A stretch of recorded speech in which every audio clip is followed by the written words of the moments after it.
Hi everyone. Oh, that's probably better. How you doing? It's so we're week 11 for the adult kitted season. This is Game Day Live, and I'm Steve. I'm going to take you through as many results as I can for as long as I can. The reason I say as long as I can is because it's just me today. We've got Mike is down in Newquay doing his beach ball tournament.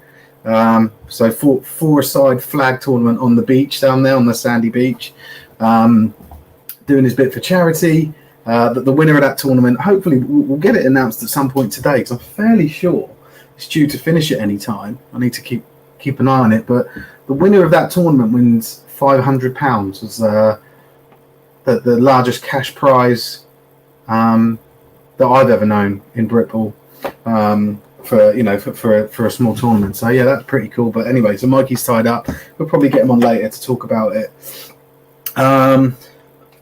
Oz is I think he's got a stag do or something like that. So he's busy. Producer James messaged me this morning and told me his internet's not working and they don't know if it's going to be working until tomorrow. So yeah, it's just me. So it's funny because I ran solo on the Britball the Breens last night for, I don't know how many people saw it. There's quite a lot of people on it. Oh, we got a comment coming in already. Let's see if... oh, right. I saw it was 6-0. So there is one game that's already kicked off, which is the Spartans versus the... what are they called? The Sussex Thunderbolts. There's a couple of games. Okay, cool. So people are giving me the... the updates already, which is fantastic. Thank you. So let me just run through those before I carry on with whatever the hell I was saying. So the Spartans are 12-0 up in the first quarter. We did have them as 6-0. I saw that just before the stream started. So they've scored twice quickly. Interestingly, when we were talking about it last night on the Breen show, so it was me and Alex, the head coach from the Humber Warhawks.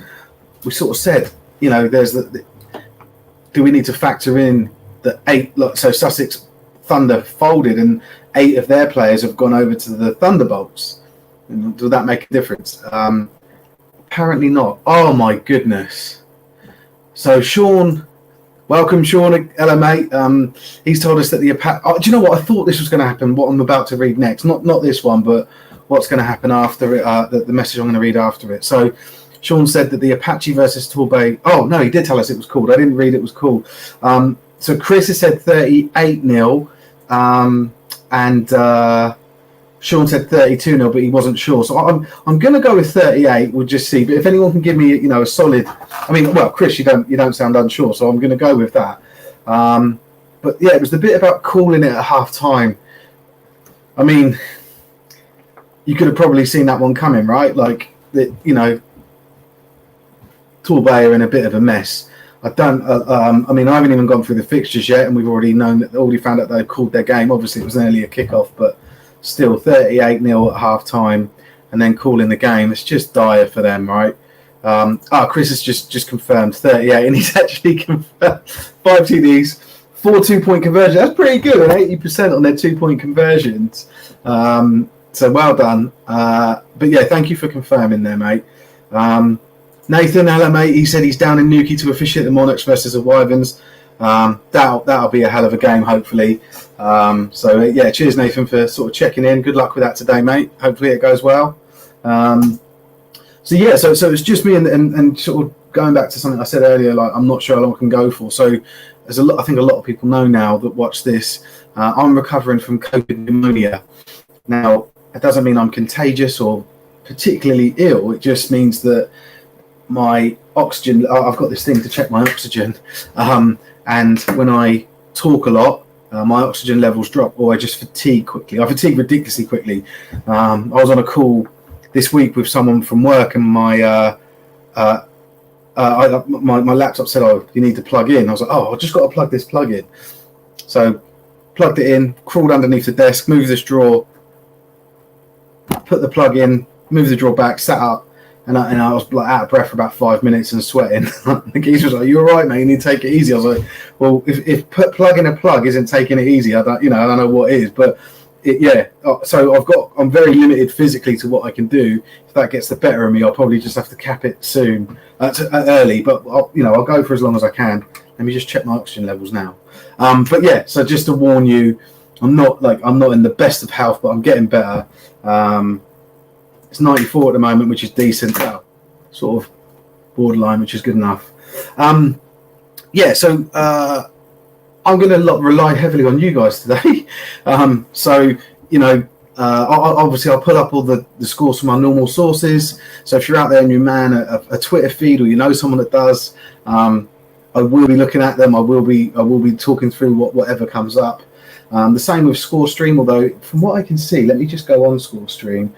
It doesn't look like any of today's games are loaded onto there. No, they're not. None of them. So no one is. So I'm closing the ScoreStream. We're going to forget about it. Hopefully it never comes back again. So, and also, if anyone's got any, news, information, just let me know. If you, interaction-wise, obviously, if you ask any questions today, I'm very likely to answer them, or want to talk about certain topics, and that's cool.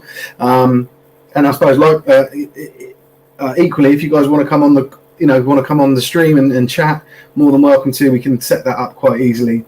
So that's. We'll see how we go. There's a lot of really good games on today. There's a lot that you think, well, they're really one-sided, right? And then there's a couple you're not sure about until it starts. Until they start playing. I think this Apache Torbay one was one of those sort of foregone conclusions. The Spartans, obviously, the last we heard from Scott was they're 12-0 up against the Sussex Thunderbolts. Really, up until I saw that scoreline and being so early. Because of this transformation, or this transfers of 8 players into the Thunderbolts team, you think, it might make them that little bit better, and there's a little bit more competition. But so far, doesn't look to be the case. So we'll go through the scores as always. Sorry, I'm going to be darting my eyes around trying to get updates and looking at stuff as it comes in. Probably more so than normal, because normally sort of one of us takes over while the other one sort of scampers around, and we've got producer James in the background, so we're a bit stitched today. In terms of games and what's going on around, because we don't just cover the adult league, we started to expand. So let me just sort of cover that off. I'll wait for when the half-time start rolling to do the scores. But games are going to start kicking off. There's quite a few early kickoffs today, so I can see the Torbay one was a midday one, hence they were at half time around now, or maybe around now is probably accurate. We did have a few late kickoffs as well. I'll go through those when we go through the fixtures. The women's game, there was one tournament yesterday in Cheshire, and it was only 2 games that were played. Really, it was quite odd, but we'll go through the results there. Again, with everything else, under 19s, they did have a tournament yesterday, but it ended up just being one game because one of the teams pulled out, the Wigan Bandits, so it was just Gateshead versus North East Giants. Then today, there are some under 19 contact games going on. The under 16s played all their games yesterday, so I'll read out what results I've got from them. I've got quite a few. There's probably about 3 or 4 that I don't have, so hopefully, as I read them out, people might be able to correct me, which will be cool. And the adult flag is over for the season, so that's now concluded. No more adult flag. So we obviously won't be bringing you any scores for that. But essentially today there's a few under 19s games, and then the adult games. All of the other games, the women's and the under 16s, were all played yesterday. Cool. So we'll give you those updates as we go. Sorry, I'm starting to breathe a bit heavy already. I need to slow down. Let's go. Shall we go through the score? The fixtures. Let me just get those up. And one thing I'm also going to do. So last night with the Britball with the Breens, the Breen lads were amazing, setting stuff up for me, and from this broadcast perspective, prepping all the things that go along the bottom and giving me everything I needed and give me a running order of stuff, and they gave me their predictions, and I think for the most part I did all right, but I forgot to read out their predictions. So what I'm going to do is fold that into the days. So as I'm going through these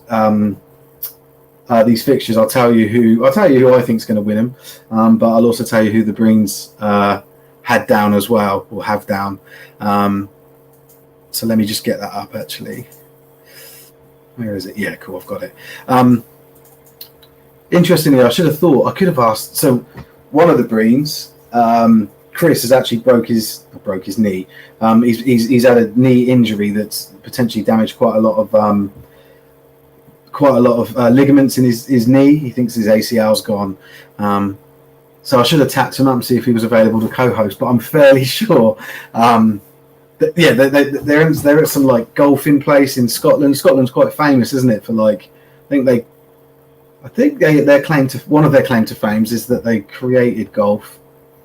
I don't know, but there's a lot of prestigious golfing grounds up there, and they're staying at one.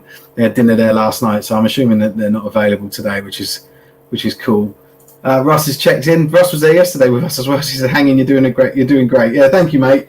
So far, what I might do is have like a few 5-minute breaks, but I don't have anything to put on screen while I do that. So I don't know I might just find like a YouTube video. It's like a countdown timer. But yeah, I need to I'll do as much as I can. Right, let me get this. So I need to change the overlay. Not that that means anything to you guys. And then go to share. There we go. Let me just try and maximize this for you guys.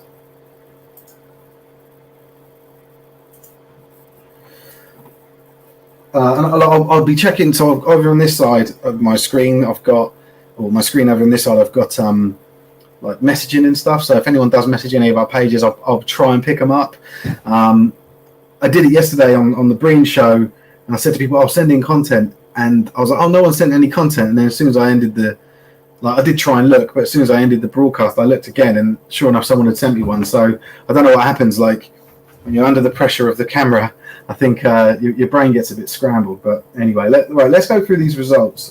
These fixtures for today. Well, the first one we've already got a result for, which is Bristol versus Torbay, 38-0 at half time. So that one's pretty straightforward. I should say the Apache rather than Bristol, because obviously there's two teams there. Sean and Chris both went for the Apache. I know it's probably a bit fresh for me to say now, but you can go back and watch the Britball with the Breen show last night, and I did say I think the Apache are going to take this. I think Torbay, like I said, have had a bit of a torrid season. And just to have a look, we'll just check the actual setup of the structure of the league, the standings, and the results. So the Apache would now sit at 4-0, but they were 3-0 prior to that game, and 0-6, or now 0-7 with the Trojans. So I imagine that means that the Trojans have got another game, but it doesn't look the case. It isn't an odd number, but it's odd to have 7 games in a season. But it looks like that's what's happened here. 1, 2, 3, 4, 5, 6, 7.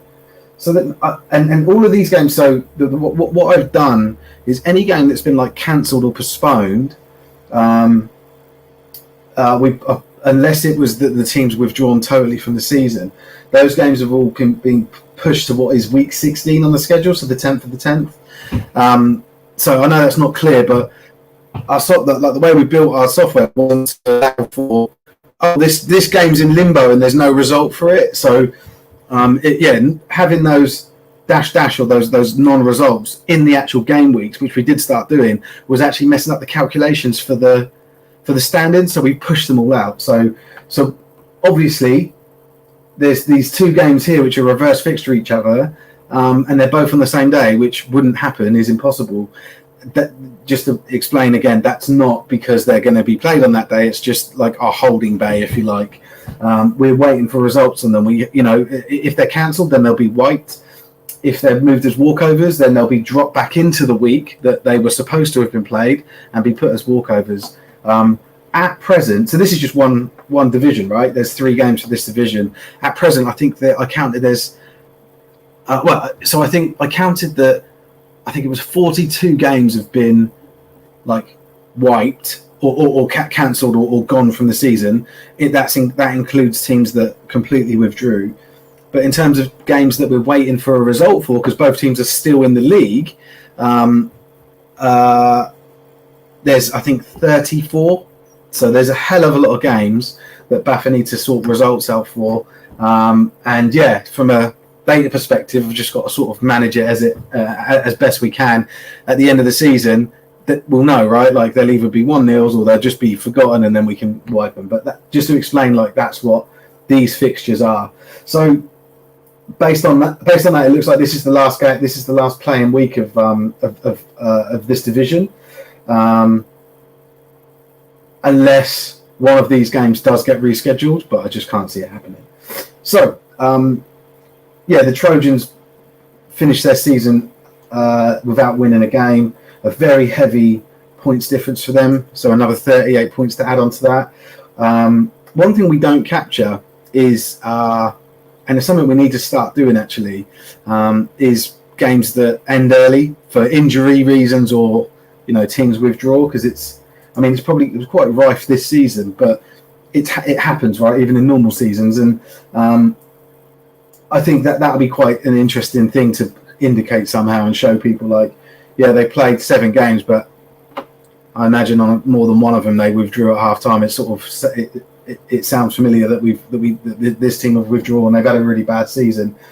So across their 7 games, they scored 16 points and conceded, well, including the 38 on top of that, almost 300 points. So yeah, rough time for Torbay. It'll be interesting to see what they do next season. I suppose well done for them for finishing the season, but it's just not great. Now the other fixture we've got, this is the one that I think could have been game of the week or a game of the week, which was Cornwall versus Somerset. What time kickoff have we got? I'll do the kickoff times in a sec. It's on another page. These teams are evenly matched, so you've got they've both got the same record. They both scored the same amount of points, but the Monarchs have conceded just under double the points. So not as good. It's funny because when you say conceded, you think defense, but that could have easily been some special teams or whatever, right? So but based on what you can see there, you would say that the defensively as a whole, not necessarily just the defense, but the team defensively are weaker. Somerset are a little bit tighter there, which is interesting. And let's see who I don't know if they've played each other yet. Let's have a look. Right. I don't think they have. No, they haven't. But you can see here their results against similar teams. Or the same team here, which is the Jurassic Coast Raptors. Somerset just sort of squeezed by the Raptors, but the Monarchs beat them quite convincingly, just holding them to either a special team safety or a defensive one. We don't know, but it's let's see who else they've both played that we can compare against. The Trojans, I don't think there's much of a point, is there? But like everyone's just sort of beating them freely. So yeah, there's not much to tell us between these two teams. So I'm really looking forward to seeing the scores coming in. So please keep us updated, guys, if anyone's out there that can. Right, let's move on. So, who are the predictions for that? So, Somerset or Cornwall? The Breens have split that. So for Somerset, they've gone. Sean's gone for Somerset, and Chris has gone for Cornwall. I find this one's a hard one. I'm going to go. I said this yesterday. I'm going to go with my heart because I think Cornwall are one of the success stories of the season, given the turmoil that they suffered off field in 2019 with their previous owner being a complete arsehole and basically trying to stitch the club up, getting voted out of it, and then keeping like different IP assets which forced them to change their name to make things easier. I find myself sort of pulling for them. So nothing against the Wyverns. I love the Wyverns. social media that they're a good solid team. But yeah, there's not much in it for me, and I'd be happy to see either team win, but I'm going to go with the Monarchs. We've got someone else in the comments. No way. Wyverns Monarchs didn't happen. Monarchs had a COVID issue that didn't come up. Rick, can you elaborate on that? Are you saying that this game was cancelled today, or was it one that was previous that didn't happen? And yeah, just elaborate on the COVID issue that didn't come up. Either it has come up as an issue or it hasn't, or when. Is there like a time thing on it? I just would like to know more about that. He said no, he can't elaborate on it, or is that what he said? Previous. Right. Type more than just one word and describe, and then we can know. But thanks for trying to inform us. But yeah, I need more information. Right, so we'll keep track of that one. Let's move on to the Scottish leagues. Oh, there's one of the Scottish leagues. Is it both of them on here? I don't know if this game's supposed today. I don't know if Rick's a troll, but man, he's not doing the best of jobs. So the Spartans Twitter, yeah, I will get to the Twitters, but Darren popped up and said this was taken from the Spartans Twitter. Spartans D force another 3 and out, minus 20 yards. 2 plays later, TD Michael 81. I assume that's his squad number. 2-point attempt. I don't know what that word is. Ruled incomplete, although Alex M was inside the pylon. 18-0. 2-point attempt. No, I can't make sense of that bit. But the bottom line is it's 18-0 in the second quarter. So thank you. One thing we heard yesterday, this game started, the game kicked off with a rolling clock. And like I sort of went on a little bit of one of my rants at the time. I was trying to conserve it because I try and save the rants for my own show. I don't want to ruin someone else's brand or whatever. But I mean, I think a lot of people that watch the show know that I don't like the mercy rule anyway. I like it's natural selection. If you're not good enough, then you're not good enough. Why the hell should the league or the rules or the refs, contribute to like supporting you? I just think it's pointless, right? But then to have a discussion with someone and arrange for it to start from the top of a game. I mean, if I was playing the game and the opponent said, "Oh, we'll go running clock from this," I don't even know if I'd turn up for that game for my team. I'd be like, "Well, I'll spend more time in my car and getting ready than actually fucking being on the field." Oh well, that's normal, but actually playing, then the game will last. Like that's ridiculous. So yeah, I'm really not a fan of that. As you guys can tell, there's a few more. I'm reading these comments live. I should probably read them before I pop them on screen. Didn't they have the last game cancelled due to Monarchs having a COVID case? I don't know. Like I said, I haven't been keeping track of this stuff. I've just been moving the data around and getting upset about it like everyone else. But on Gridiron Hub, we've done as best a job we can of capturing every instance of a game being cancelled and doing some sort of announcement about it.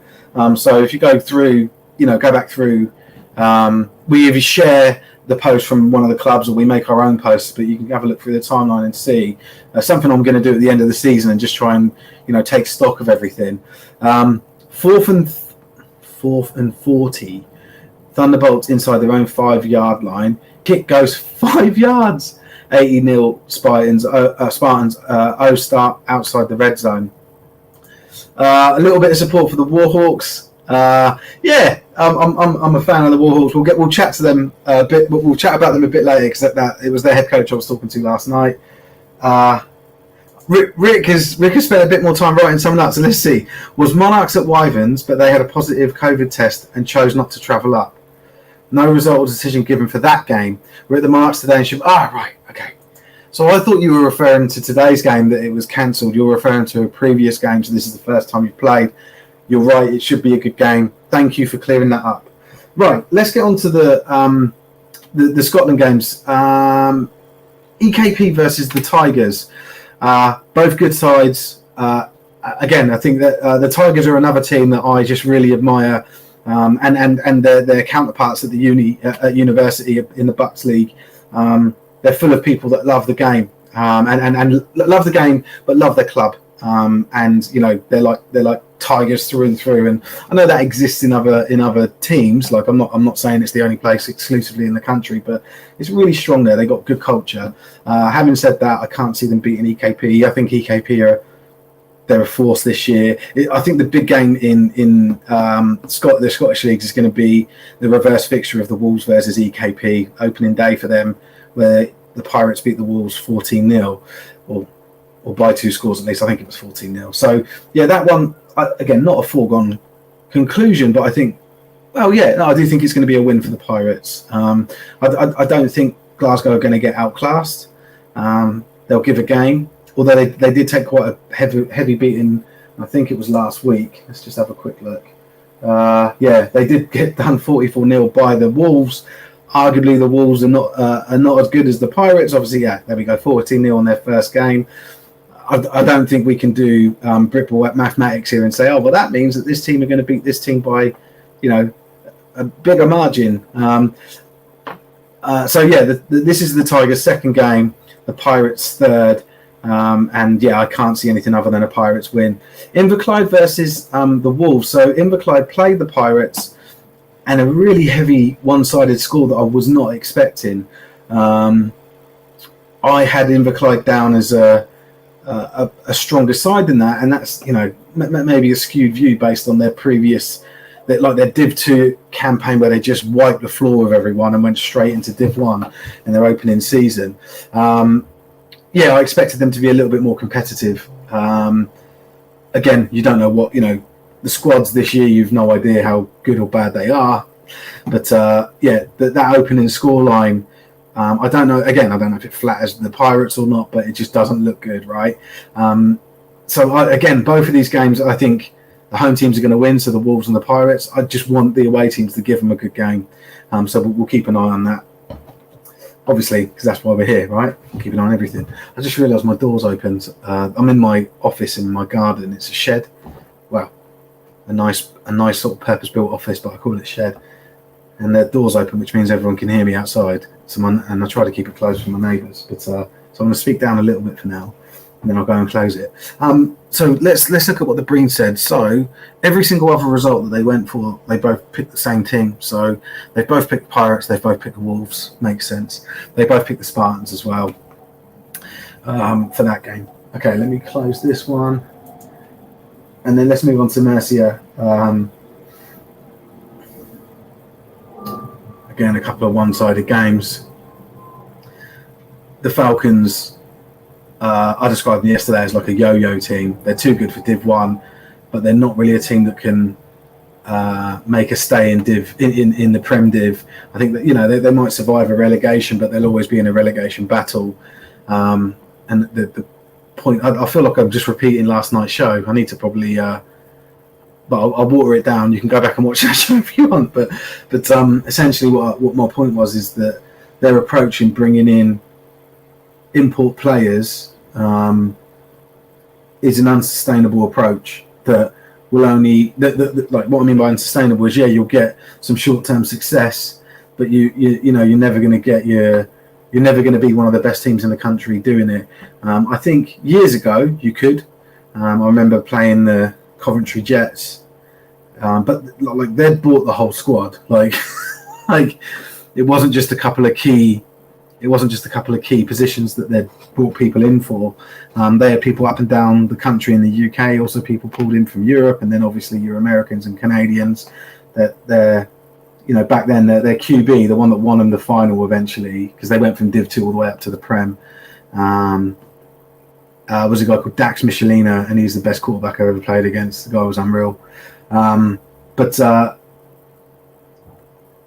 or two players doesn't make a team. What the Jets did years ago was, I suppose, get a whole team in, right? They had ex-London Warriors, they had ex-London Monarchs, ex-Knights, what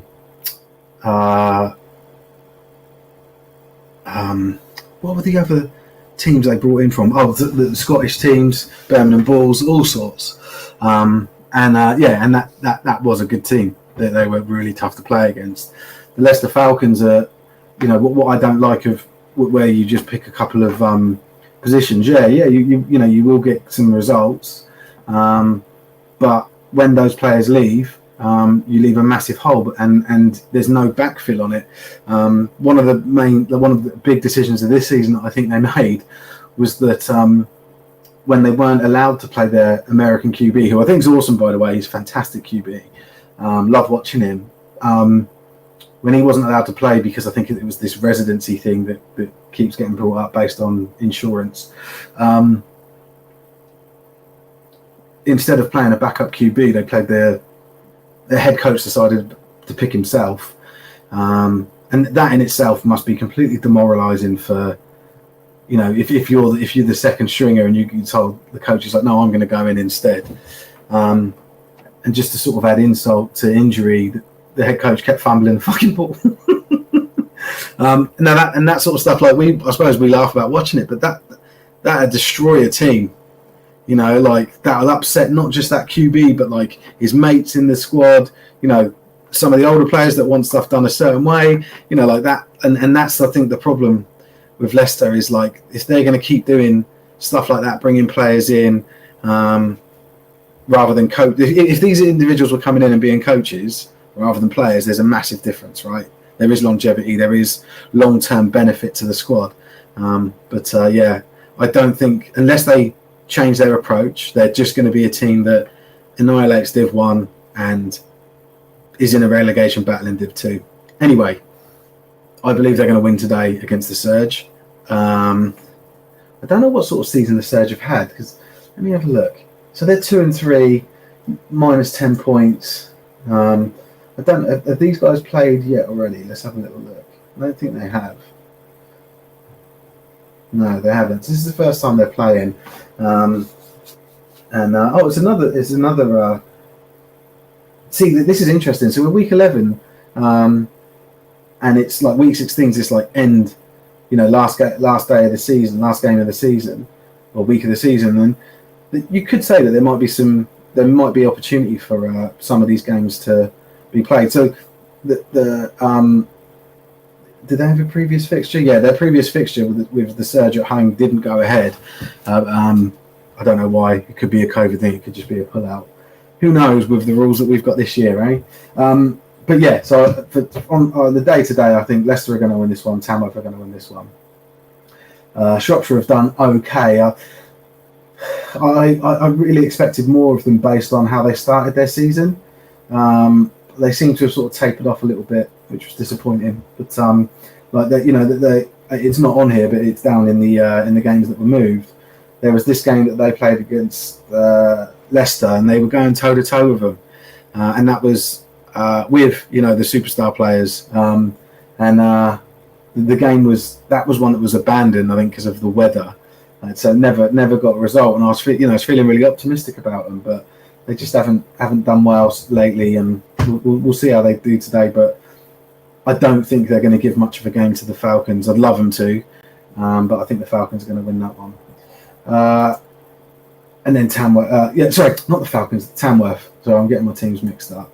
I thought this one might be one that got postponed and then dropped. Just based on the fact that the O's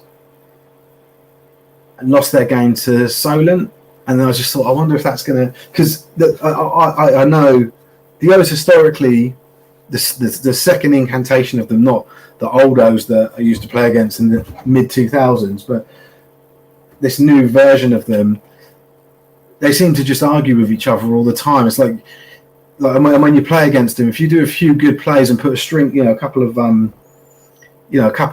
good drives against them and stop them doing stuff, they'll just argue with each other. They self-destruct. And I thought after they lost that game to Solent, I was like, is this going to happen again? Now, the difference may be is now that they've got Coach Rick back, but I don't know. They did it when Coach Rick was there before. I've witnessed it. So I don't know. We'll see. We'll see what happens. 2-minute warning. Is that cut? There's got to be 2-minute warning in because we're second quarter. So 26-0 for the Spartans. I will update these scores once I've gone through this stuff.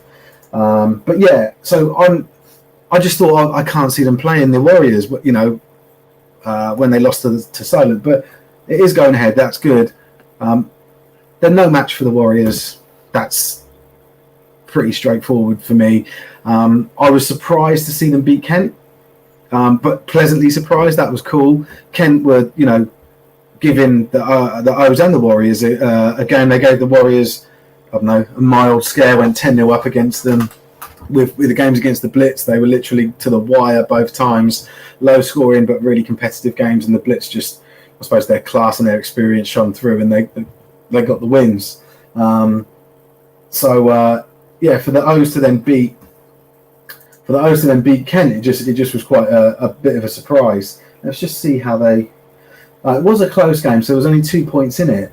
But then, if you look at the games between the Exiles and the Blitz, that was 4 points. Where's the other one?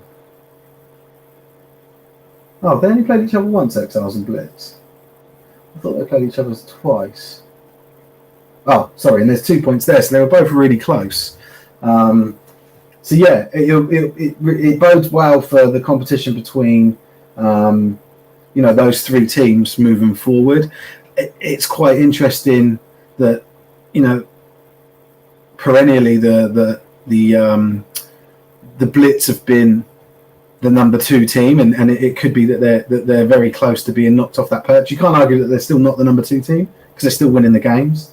And then you've also got Solent coming into the mix, and so it'd be quite interesting. And obviously, you add in the Bristol Aztecs, who are just fantastic. Really, really good team. That they've been slow, like they've been finishing third. I think the last couple of seasons, they're probably the most likely team out of everyone to knock the Blitz off of that perch. But I can't see anyone, going past the Warriors just yet. So Warriors win there. Then we've got this game: so Humber Warhawks, Doncaster Mustangs. I said yesterday when I was chatting about this, I think the Giants are really the second, or you could argue they're the first team in this division. They should be top 2. It's just that they haven't. They lost the game, which really stitched them up. But that was an interconference game, so it's sort of that they wanted to have more games because everyone keeps backing out of their games of them in this division, and they almost were penalised for it. So they're not. This doesn't reflect the Giants' class and how strong they are in this division. And so really, I see Humber as the 3rd team, and they're playing the 4th team in Doncaster. So should be a good game. I always get penalised, I suppose, when I write Donny off as the potential losers of the game. But I do think Humber are going to win this. So we'll see how it goes. Let's just go back to the Brings for the last couple. They've got Leicester Falcons, Tamworth, London Warriors, obvious stuff, right? Do they have Humber? And they've both gone Doncaster. Okay, cool. So that'll be interesting. Then in Red Rose, this one again could have been a game of the week, but I think because Manchester are just that little. They're like a cut above in this division, but Chester Venomans are playing well. They're playing Prem level ball. I think the Titans are going to want to teach Chester a lesson, and I say that in inverted quotes just because I don't think Chester have done anything wrong, but they just may want to take them down a peg or two after their 127-0 win last year. Tamara, cheers. She's popped up and said that Solent are 7-0 up against the Knights, or Solent Thrashers are 7 up against the Rushmore Knights. Cool. I'll update all those soon. So I think the Titans are going to win this. I hope Chester are good for a few scores. I don't think it's going to be as tight as it was against the Merseyside Nighthawks, where they were just. It was really close, and at one point Chester got ahead, and it looked like they were going to win, but then the Nighthawks won it. So that's that one. And then we've got the Thrashers and Knights. I think unanimously people will say the Thrashers on this one. I have. I don't see it. I can't see the result. What the Breens have said, but I'm pretty sure they'd have both gone for the Thrashers as well. Thunderbolts and Essex is already over, but I think like I said, that one based on that's the contradiction in what happened at the Thunderbolts, because one thing they did was bring in 8 new Div 1 level players, from their organisation, and then the other thing that contradicting that is having a running clock from the start. So anyway, oh no, is that one? That's not the game that's over, is it? Hold on, let me just double check. No, the game that's over is the Apache Torbay. And the Spartans were 20. The last update we got was they're 26-0 up, and they're very close to the half time. So I'll probably get a half time update very soon. Cats Colchester. The Brings didn't have that on theirs because it wasn't on our list, but I think the Cats are going to win that one. They're currently undefeated. Let me just get through these. So these, yeah, they're 5-0. Colchester are second, 4-1, obviously with their loss coming from the Cats. Colchester, I suppose, yeah, they're the biggest competition in that division. Another contender for Game of the Week, but I just think that so they had played each other already week 3, and it was 21-0 to the Cats. I think the Cats are going to go undefeated this season, and I think they're going to win this one. I don't know that they're going to shut out Colchester again, but I think they're going to get the win. And then we go on to Thames Valley. This game's brilliant. Again, another potential contender, such a close one. They played a few weeks back, and the score was 18-all, or 14-all. Oh, no, 18-all. Yeah, there. And they also went 14-all against the Blitz. That's interesting. But the score was 18-all, and this was 4 weeks back in week 8. I think Wembley are going to pip it on this one based on just the type of team they are. They're a little bit more. They've got a little bit more finesse and skill than the Hornets have, and I just think they're going to. I think it's going to be a close game, but I think the Stallions are going to win this. And then you've got the Blitz B versus the Saints. The Saints haven't won a game all season. They played the Blitz B, kept them to a 4-point margin on game 1, which was good.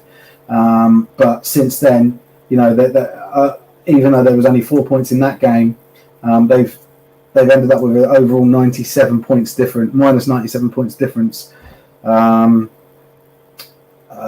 5 games. So I just, as much as I really like the Saints and the guys there, I think they're a good organisation.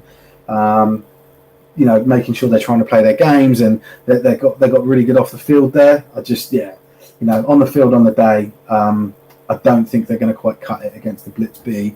And same for the Brings, they both said the same. And then we move on to 7, and we've got Hereford versus South Wales Warriors. Hereford are a team that I think they pulled out of 1 game, maybe 2. Oh no, 2. There you go. They pulled out against South Wales, and they pulled out against the Black Knights. I don't have much respect for them at all. I just think. And they also took a forfeit against the Bristol Aztecs. So that's 3 games this season, and in the other games they've actually played, they lost 56-6, 21-6. They beat the Black Knights 2013 last week. Interesting that they're now going a game back to back. I wouldn't have been surprised if they pulled out of this one as well. But yeah, I don't like them. Is the bottom line. They're a new team, and to do that this season, I hope South Wales absolutely trounce them. So I'm back in South Wales. And then we've got the Aztecs versus the Bulls. There's only one winner there, and I don't dislike the Bulls, but the Aztecs, like I said, they're a team pushing for the second Prem South team to get into the playoffs each season, to dislodge the London Blitz. They're a few levels above what the Birmingham Bulls are, and Birmingham are a good squad. They've done well this season. They'll definitely give Bristol a game. They'll try hard, but I don't think the score's going to be close. I think it's going to be 20 to 30 points difference on this one. That's it. Right, so Russ said, come on, Hornets. We've also had Darren said On Twitter, Donny lead 3-0. Yeah, it's cool. I'll go through all the Twitter stuff in a sec. Let me just go and shut my door because I don't, like I said, I don't want to be loud for all of our neighbours. Give me 2 secs.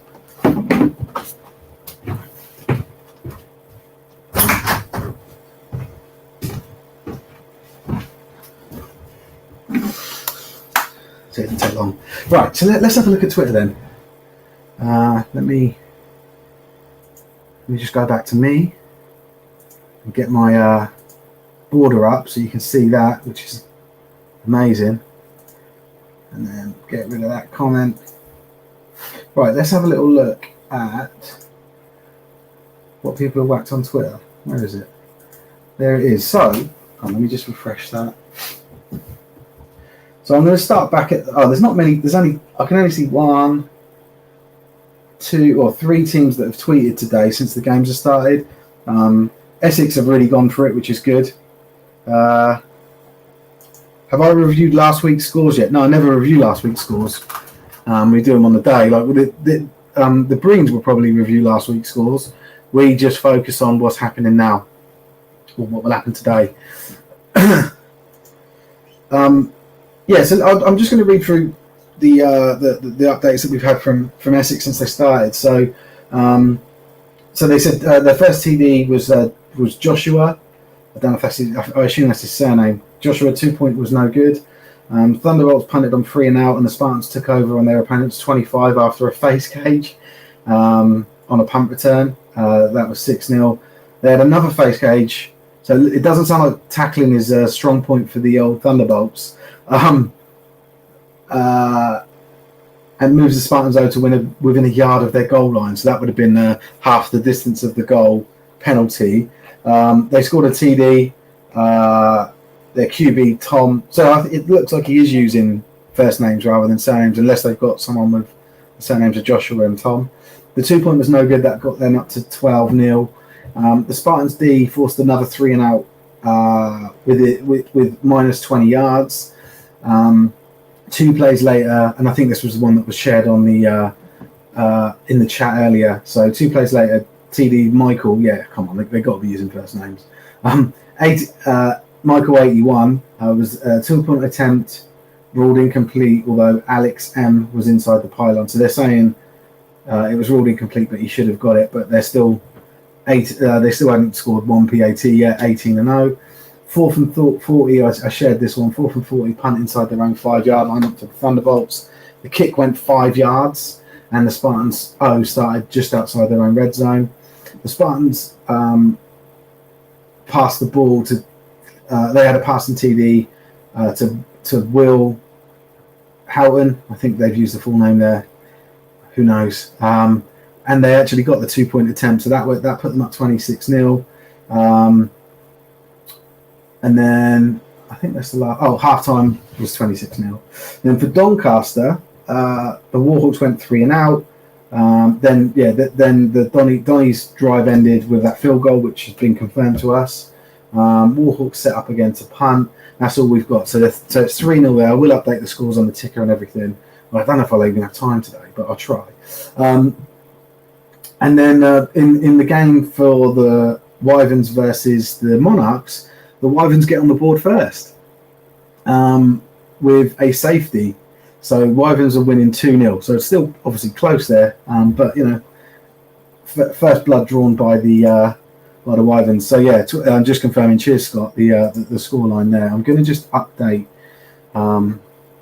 those scores in the tickers on screen, but I'll also do them on the Facebook post. Typically, what we find on the Facebook post is people also share some scores with us. So I'll have a look at that and see what we've got. So it's 26-0 at half time for the Essex Spartans versus the Thunderbolts. Let's do that one. And the Wyverns were 2-0 up.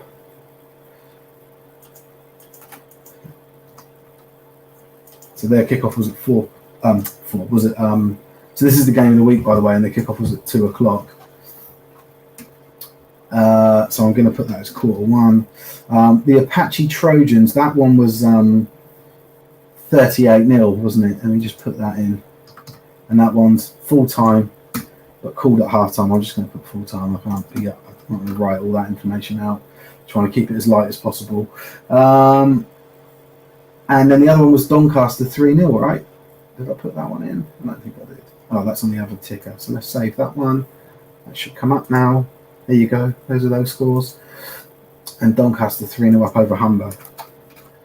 Oh, we got a new message. Let's just see if there's been anything else.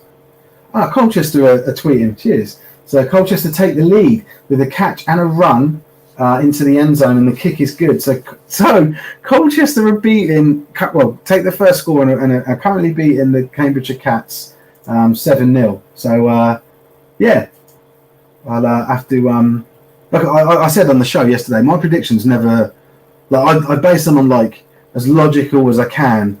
I don't know, so sometimes I do say, I've gone heart over head, but typically I'm a data driven, on paper type person when it comes to predictions. But yeah, I mean, obviously it's just the first score. Let's not get carried away, but still, good for them. Oh, that's not in that one. Let me just go and change. So Cat 0, Colchester 7, and again, I'm just going to put that as Q1. Cool. Right, let's see what else there is out there. I found that Instagram's pretty good for checking up on for score updates. One of the teams that are really good at doing their score updates on Twitter, on Instagram stories, is the Warriors, London Warriors. They're just constantly doing pretty much footage from every drive, and then updating all the scores as they come in. So yeah, check them out if you haven't seen it already. Edinburgh Wolves have posted. It's game day. They're underway. I don't think they're 14-0 up. So let's just see the second one.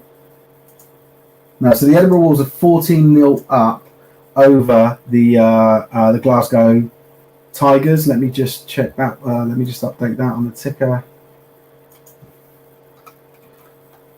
Hold on. No, they're not playing the Tigers. They're playing the Goliaths. Sorry, guys. It's the Pirates that are playing the Tigers. Right, so that's... I don't know the course, so I'm not going to put it in. So that's another score update there. Let's just have a look through everyone else. We've got Manchester have done some posts too. No score posts from them. Thrashers are just asking who they think is going to win. There's a picture of them all lined up for their the coin toss.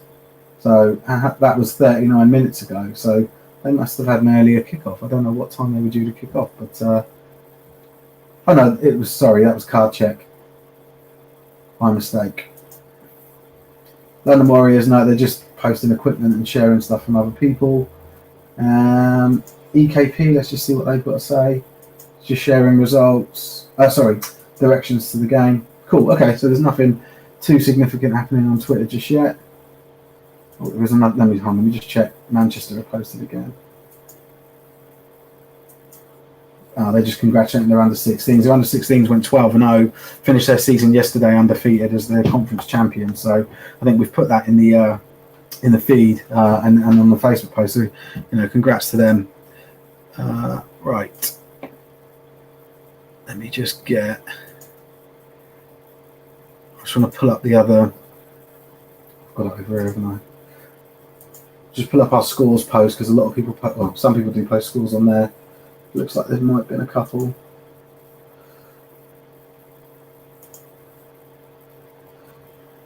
So Chris Green, who's a player for the Apache, has confirmed the half-time game call between them, 38-0. Exiles under-19s versus Renegades has been cancelled and forfeited by the Renegades. Instead, the Exiles under-19s are going to play Wembley and currently lead 37-0 at half-time. Okay, I can't do much about changing that in the feeds at the moment, but yeah, thanks for updating us, David. I was just another person talking about 38-0 and praising the Trojans. I don't know that I would praise them, but fair enough. Right, let me just. I'm going to update those scores in the post on. On Facebook. Sorry, I know this probably isn't that riveting the viewing for you, but this is what happens when we don't have. When there's only just one person doing it. Yeah, if there's anything like that you guys want, if you've got any more scores, let me know, because I'm just going to go through and obviously update them all now, and then I'll probably give it another 20 minutes before I do any updates. But I will still read out the scores, obviously, but I probably just won't continually update the score feeds, because you'll end up just watching me update score feeds all day. Right, it's Colchester. So it's funny because by the time I finish updating these, there'll already be new scores in. They won't be current, but we're working on that. One thing that I'm working on doing. So we're like the whole of Gridiron Hub's getting rebranded. We've got a new name. We've got a new website. It looks pretty slick. We're just waiting for our developers to finish it up. I'm hoping to get a launch date. That launch date was supposed to be January this year, and it keeps getting pushed back, and it kills me. But we are making progress. We are getting there. But the point of sharing that with you is that once it's done, once the website's up and running, we're going to start doing a lot more stuff to like support clubs, individuals in the game through it. And one of those things is like essentially like a score stream, but for this. So what will happen is that, like, we'll have a ticker along the bottom and information coming in, but it will come direct from like an app that you use on your phone, or you going onto the website and saying, "Oh, I'm at this game and they've just scored." And it will also have things like box scores, so you can see by quarter who was scoring, if the players were captured, like if who scored the points, if that's captured by the person watching, that'll also go in there as well. So hopefully we'll eventually have like a dashboard that you can go into, anyone can go into, and they could either watch the show as we talk about it, or they could just look at it without hearing our commentary on it. But it just sort of taking us to that, taking the sport hopefully to that sort of next level, helping out people to find information and support teams. It's probably one of the biggest things that is the biggest challenges in Britball is, it's like you need to know the secret handshake to understand the sport and to know where to go for it. It's like a big mystery. So we just try and do what we can to improve upon that. Right, I'm just doing the last one now, guys, and then I'm back in the room. End of quarter one. So from Danny, this is he said Donny is still 3-0 up, so a tight one there, and probably to be expected, right? And Doncaster Mustangs are playing the Humber Warhawks. So yeah, tight game there. Thank you very much, Darren, for the update. Let's just refresh the page, see if we've got any more teams posting. The Cambridgeshire Cats are posted. Let's see what they got. They've just confirmed that they're 7-0 down against the Glads. Do you know what? I respect that, right? So one of the things I've seen on, and I think I mentioned this in the podcast, in the show yesterday. One thing you see in Britball is teams will be very good on, like, at the beginning of the season, very good on like recruitment posts and updating scores and letting everyone know what's going on. As soon as they start losing record or losing games, they don't maintain those standards. So it's good to see a team, go 7-0 down and actually post that score rather than waiting until they might be 8-7 up or whatever and then post that score. So it seems to be that the level of or the quality and the frequency of posting on social media for a lot of teams is down to what's happening on the field, and I just don't think that that's the right way of going about it, right? For many reasons that I won't go into. But one thing that we were talking about when Alex Moore and Alex Moore was the head coach of the Humber Warhawks, he was on last night. After the show, me and him were chatting, we're saying it would be good to create like some sort of like working group or forum of people who look after the social media of different teams and just get them all together and share ideas and tips and concepts and but also then work together when content is posted to share, reshare, like, get engagement on stuff.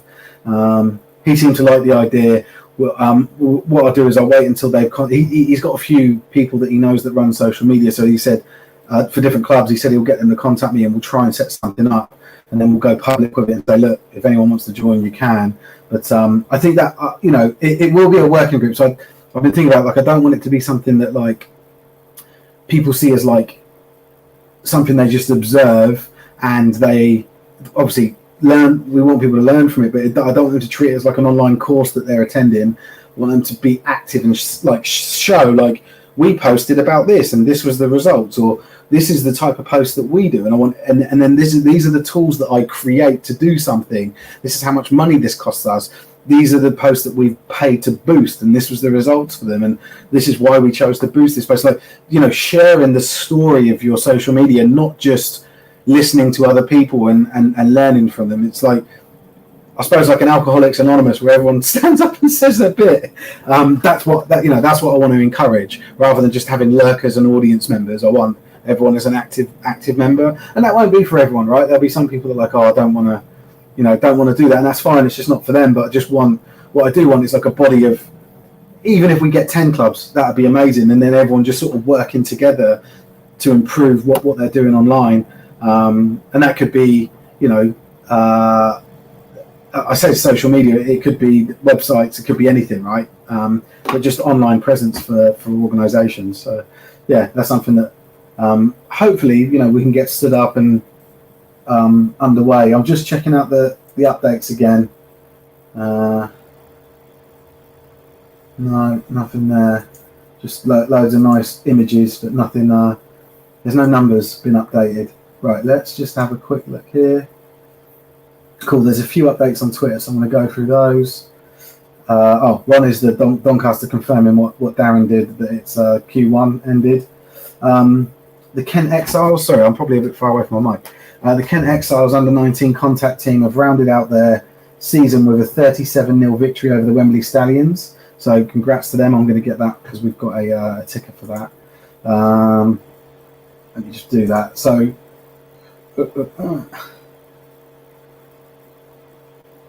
It's funny because I didn't have them playing the Wembley Stallions. I had them playing the South London Renegades, according to League Republic. But I'm gonna take the word of the actual team over what League Republic has on it. So yeah, 37-0, and this means the Exiles finish their season undefeated and win their conference. So congrats to them. There seems to be a lot of teams, there seem to be a lot of conferences, obviously conference winners. And again, probably going back to my point, those seem to be the only ones you hear of. Like, one of the things I noticed as well, in the under-17s, under-19s, the women's game. So the reason that I noticed this is because they play tournaments, right? So they'll get 3-4 teams all together in the same location.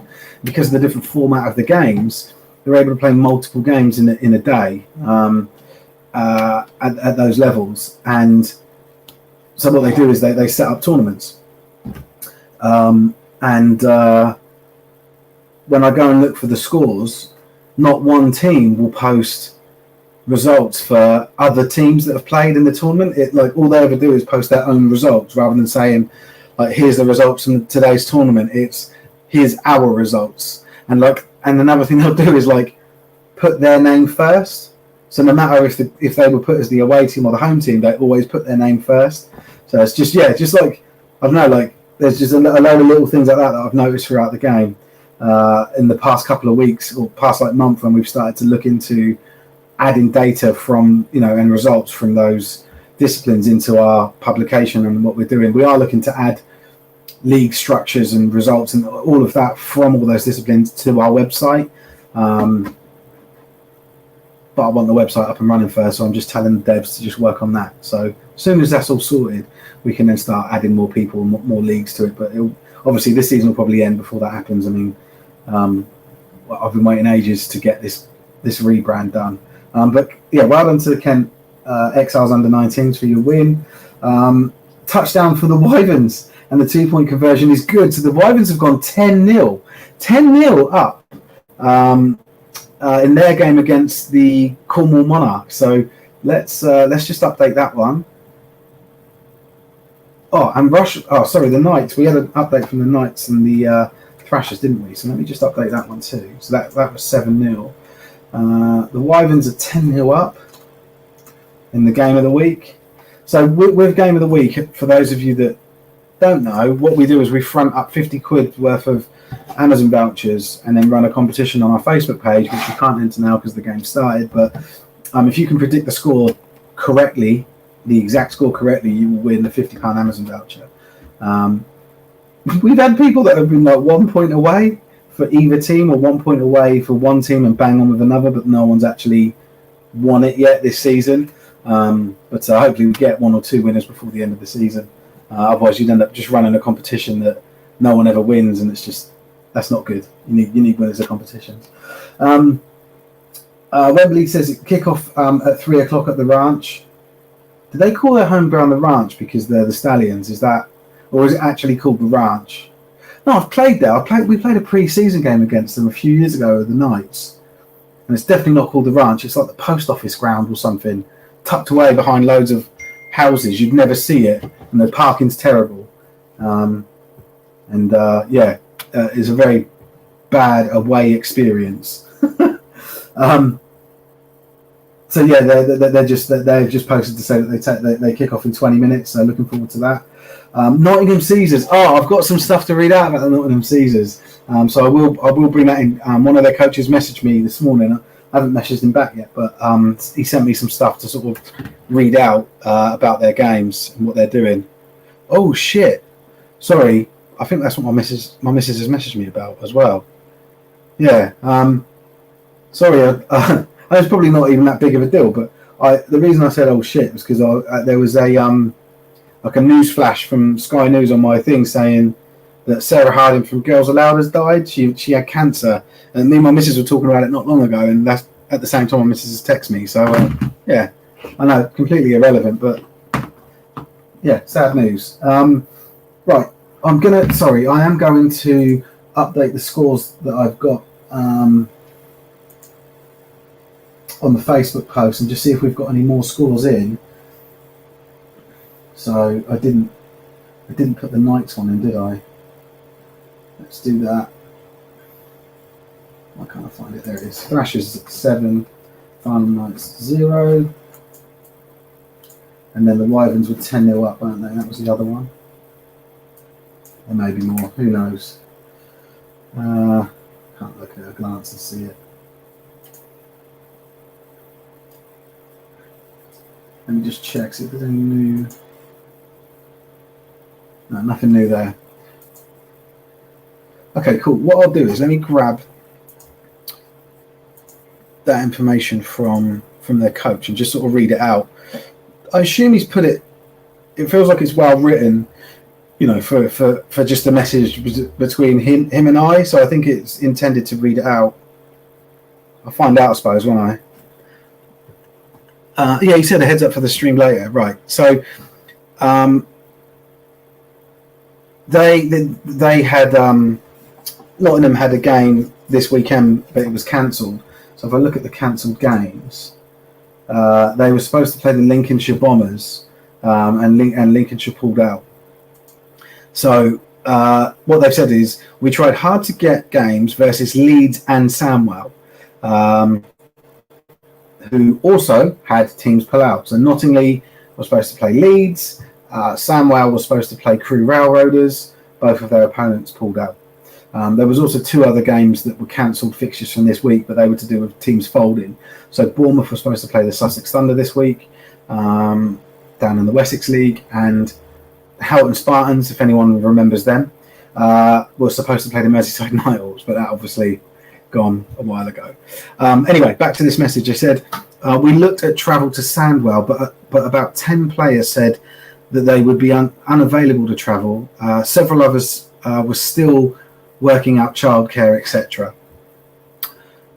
So we had already scheduled a large split roster full game. We didn't think it would be fair to those who have been practicing to take away some meaningful football from those guys. And then he's put as a note, we had already arranged to flip this to a home game for us last month with Lincoln, as they already did the dirty on us, and we already played in Lincoln. Baffert just don't update the schedule in League Republic. Yeah, we know. One thing on that actually. So League Republic is now accurately calculating the league structures. It wasn't all season. Gridiron Hub was the only place you would get those correct calculations. So the way that as everyone knows that is involved in American football, you know that in American football you base typically a league structure on win percentage, and League Republic was doing it based on a point system for a win, which won't have the same results. So I think they just decided to use like the cricket structure, it was just like something that was quite, for me, from my perspective, I'm like, oh, cool. Keep doing it. You know, you're wrong. People will come to us for good information.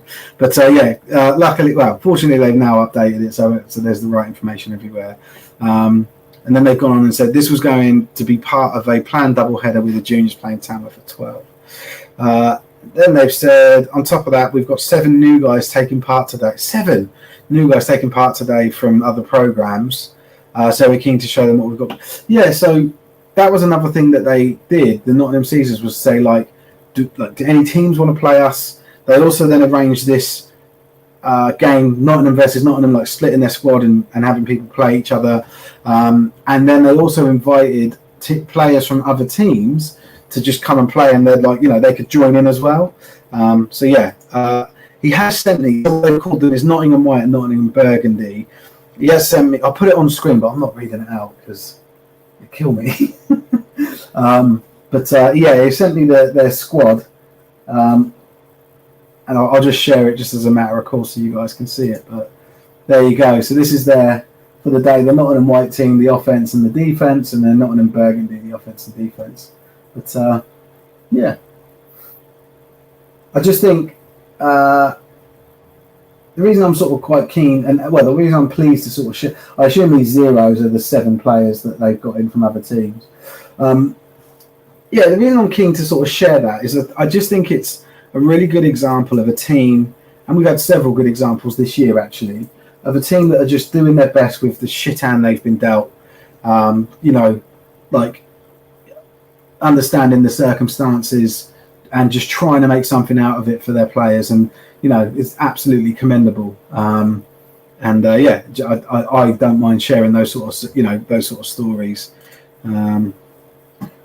Right, we've got some updates.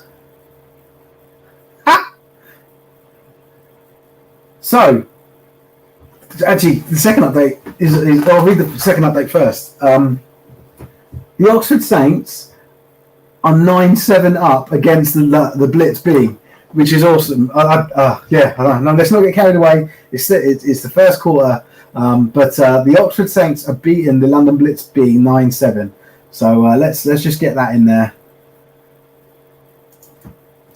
So even if it's just for a small moment in time, we'll see how they carry on. But so far so good, right? Good for them. And then the other update is another. I suppose unexpected one. This is from the Essex Spartans Twitter, and they've been so good on their Twitter, by the way. Like really, really good updates. Not just the score, but like what's actually happened in the play. Player names, player numbers. That means so much to players, man. Like players have got ego to an extent, right? Like me as a player, I always say I want like 4 things, right? One is after a game, I want to obviously in the game that I played in, I want to see pictures, game footage. I want to see my name in a write-up. So I want to see a game report. That's another one. But then I also want to be mentioned in it, and mentioning players in tweets. Is I suppose an extension of that. And it really, it really does mean something. And it is something that I think more clubs should be doing. Ties into that whole social media strategy thing I was talking about. Anyway, Essex Spartans a couple of clubs do a very, very good job of it. Essex Spartans are one of them. Let me just go back to that. Sorry, more updates are coming in as I'm taking so long to read them out, but I suppose that's a good thing.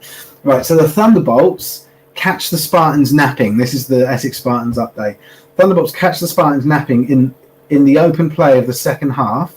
2 point no good. Spartans 26, Thunderbolts 6. So the Thunderbolts have scored a TD. I haven't said what it was, but they said it's an open play, so you assume it's offense versus defense, but don't know.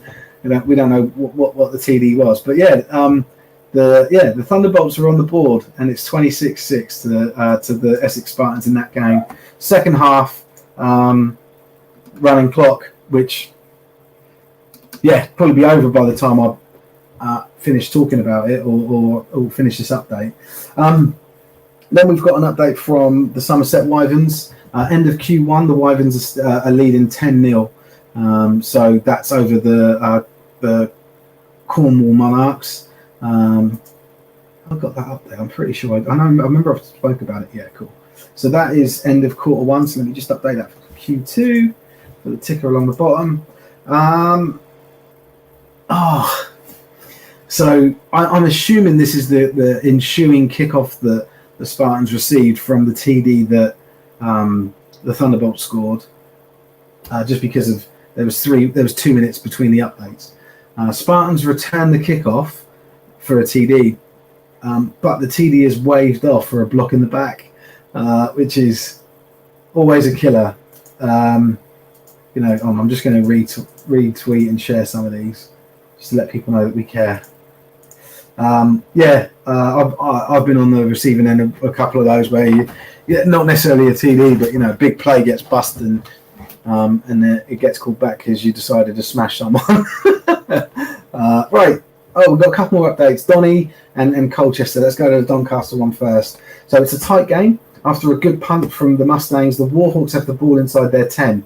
So I suppose we should be able to expect points on the board from the Warhawks at the end of this drive. You'd assume that on fourth down they'll be going for it and likely to at least go for a field goal, right? Like with the safety of that type of play. But let's see. It's still 3-0 to Doncaster at the moment. Over at Colchester, they've confirmed that the Cats run one in and the kick is good. So they're square at 7-7 there. So let's get that on the board.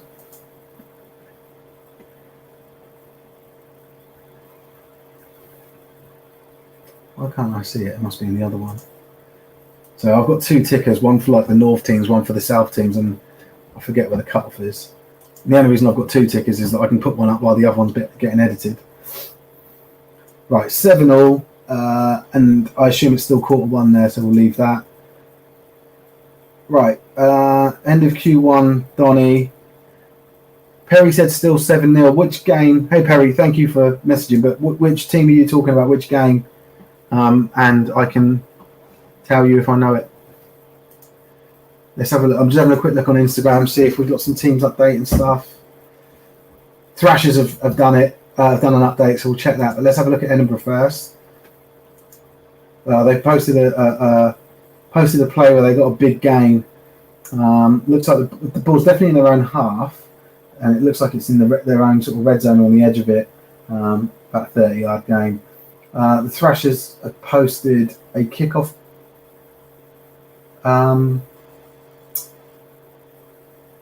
Video. Sorry, I don't know why I couldn't think of that word. And I'm just watching it now. The Knights have returned. It's actually a good return from the Knights. They got it to around the 50-yard line. I'm surprised that they just shared that. But they shared it. Fair play to them. Anyway, yeah. So no scores in that, or no score update from the 7-0 that we've already got in the Knights game. All right, let me just check. Guys out there, if you've got any scores that you can give me, let me know. I'm just going to have a little scrounge around and see if I can find anything.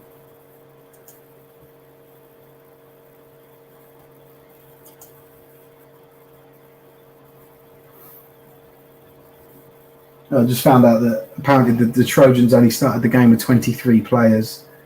I don't feel very sympathetic. I don't like it. I also feel like the season's really petered out. Like people just can't be bothered anymore. I don't know. Does anyone else out there feel like that? Like, just it feels like it's gone on forever. Anything from the Hornets game from Russ? No, nothing new. I don't think we've even had a single score from it yet, Russ. But as soon as we know something, we'll post it up, mate. Let me just update my scores on my post, actually.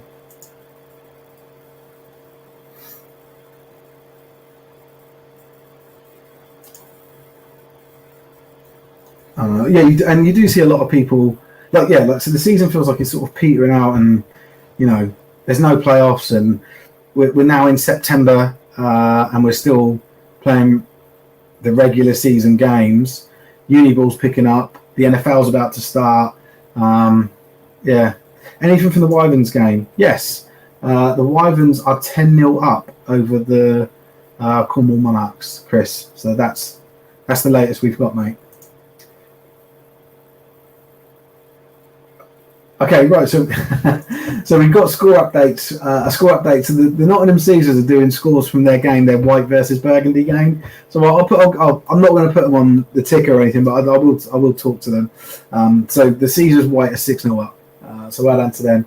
The Blitz B have retaken the lead in their game against the Saints, the Oxford Saints. So let me just put that in. So the Blitz B, the game was 9-7 to the Saints. The Blitz B score, and I don't know if they did or didn't convert the PAT, but they've got six more points at the moment. So it's 9-13 is the latest score update we've got there. And I just need to put that in. Yep, 9-13, still the first quarter. Good stuff. And what's going on here? Oh, the London O's have shared something about a Grow the Game event. I'll look at it later. They tagged everyone in it but us, so I can only imagine that it's awful because of that.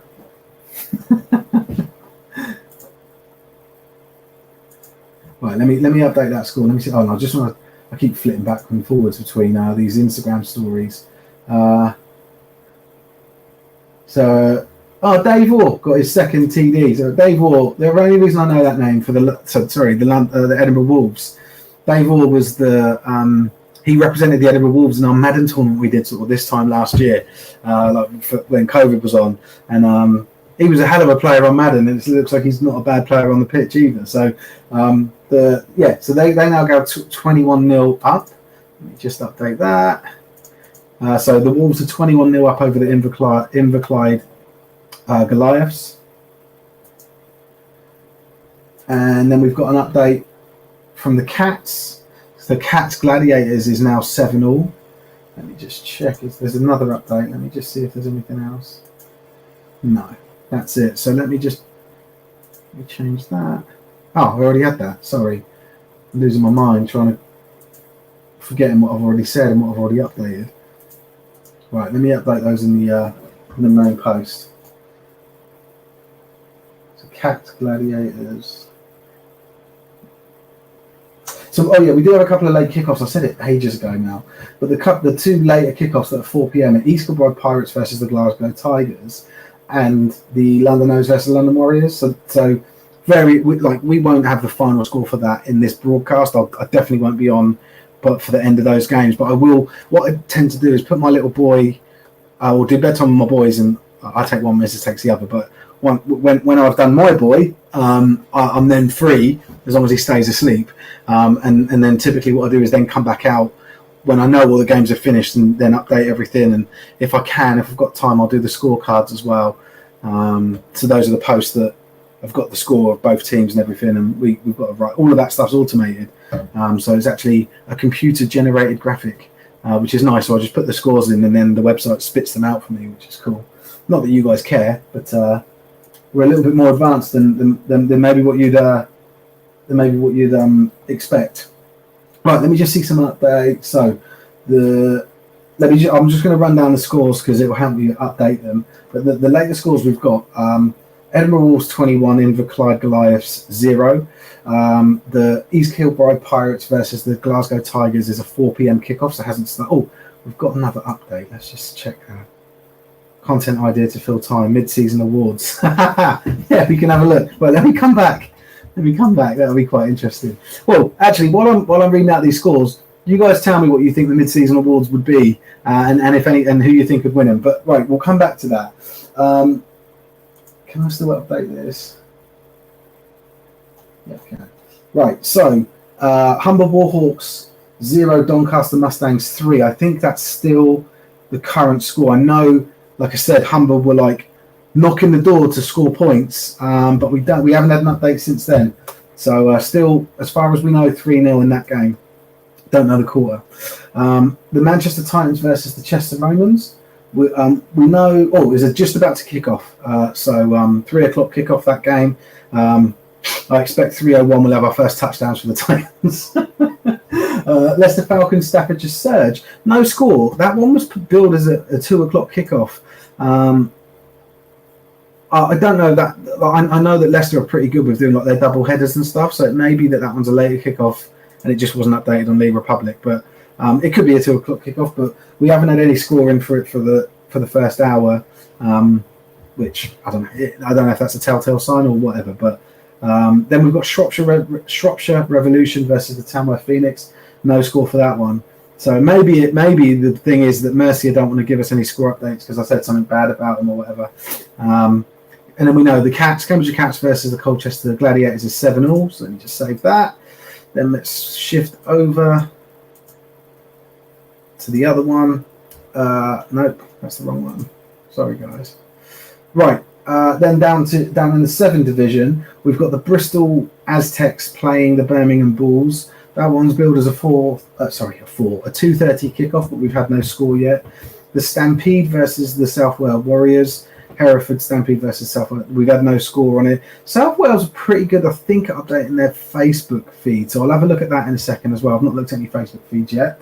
Oxford Saints 9. The London Blitz B13. So hopefully, you know, the Saints points weren't a fluke and they continue to score. And obviously this game, keeps the competition up to the end of it. You know, a couple of league changes and all that would be great. The Wembley Stallions versus the Hornets, we've got that as down as a 2:30 kickoff. We've got no scores for it yet. The O's versus the Warriors, late kickoff, obviously nothing yet. Then Cornwall Monarchs 0, the Somerset. Somerset Wyverns 10. There's that there. Cool. Bristol Apache 38, Torbay Trojans 0. That is a full-time score from a game that was called at halftime. The Torbay Trojans turned up with 23 players and couldn't continue. Down in the Wessex League, we've got the Solent Thrashers 7, the Rushmore Knights 0. And then in the southeast, the Sussex Thunderbolts 6, the Essex Spartans 26, and that was in the second half with a running clock, and we haven't had an update since. That game kicked off at 1 o'clock, or was due to kick off at 1 o'clock, with a running clock from the start. I'm expecting to be told that game's over at some point soon. I can't see it as one that's going to go on much longer. Right. So while I've been talking, 8 comments are coming. So let's see what people have said. Right. So Darren said, enjoying Britball. Now the Knights are in Northants. Not had a team to play for, coach or support since 2004 when the hybrids folded. And the short-lived nightmare like the NFL, like college. But really like Britball, even with all its problems, because it's ours. I don't know if there's any more, because I think there's a character limit for this, Darren, but that's what I can see. Scumbag of the Year should be one of these awards that we do mid-season. We're past mid-season, aren't we? I mean, we're fast approaching the end of the season. We have a few contenders. Baffer might just take the crown, though. Yeah, don't pull my Baffer string and get me started. I want them to do well. I want them to make the right decisions. They haven't, and I will keep pointing out how terrible they've been until they start being good, and then I'll keep pointing out how good they are. They've not given me any reason to say anything that they've done is good for months. They're terrible. It's a joke. Pete Ackley needs to step down and go away and go back to cricket. We need to get someone in, probably unpaid, go back to the unpaid thing. Just don't put the pressure on revenue. Or if you do keep the revenue, if you do keep someone paid in, then why don't we try to introduce more revenue streams rather than trying to squeeze blood out of the ones we've got now? So yeah, just fuck me, yeah, I fucking hate it. So yeah, I don't know, yeah, scumbag of the year, I don't know, yeah,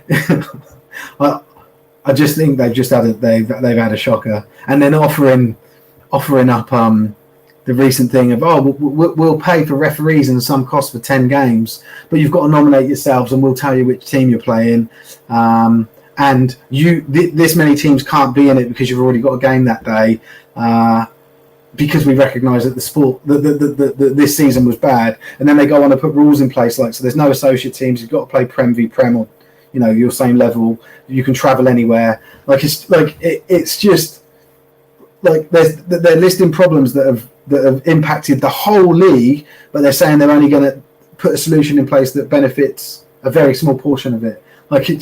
You couldn't write this stuff, and if you did, people wouldn't publish it because they'd be like, well, that's unrealistic, mate. Anyway, right, best blooper award, that would be good. Do you know what, Russ, and I think you were watching yesterday, we've got a very strong contender for best blooper award with the footage we were from the, what was it, Highland Stags versus the Clyde Valley Blackhawks. If you haven't seen, I'll probably post it during the week on its own. I'm not going to show it now, but if you haven't seen that footage, which why would you have? You can watch the Britball with the Breen show from last night. It's on. You'll be able to find it on our Twitch, on our YouTube, or on our Facebook under videos. Twitch only keeps videos for 14 days, so just to let you know, if you wait 2 weeks, you won't be able to see it. But yeah, have a look at it. We have a good laugh talking about it and sort of breaking it down, and it was an unbelievable blooper, really funny. So anyway, look at this. So thank you, Darren. Darren's popped up and said the Thunderbolts recover a fumble and return it for a score. It is now 26-12 in that game. I'm going to go straight in and update that. So 26-12. So they're closing the gap. Do you know what? They might turn around now and say, can we not have a running clock? Because it looks like we might be able to beat you, But anyway, right. So that's that one done. So Gareth said teams to be folding every week yet, and appear to have weak structures yet. Northants Knights look solid though for a new team. No doubt various new teams will appear and disappear next season.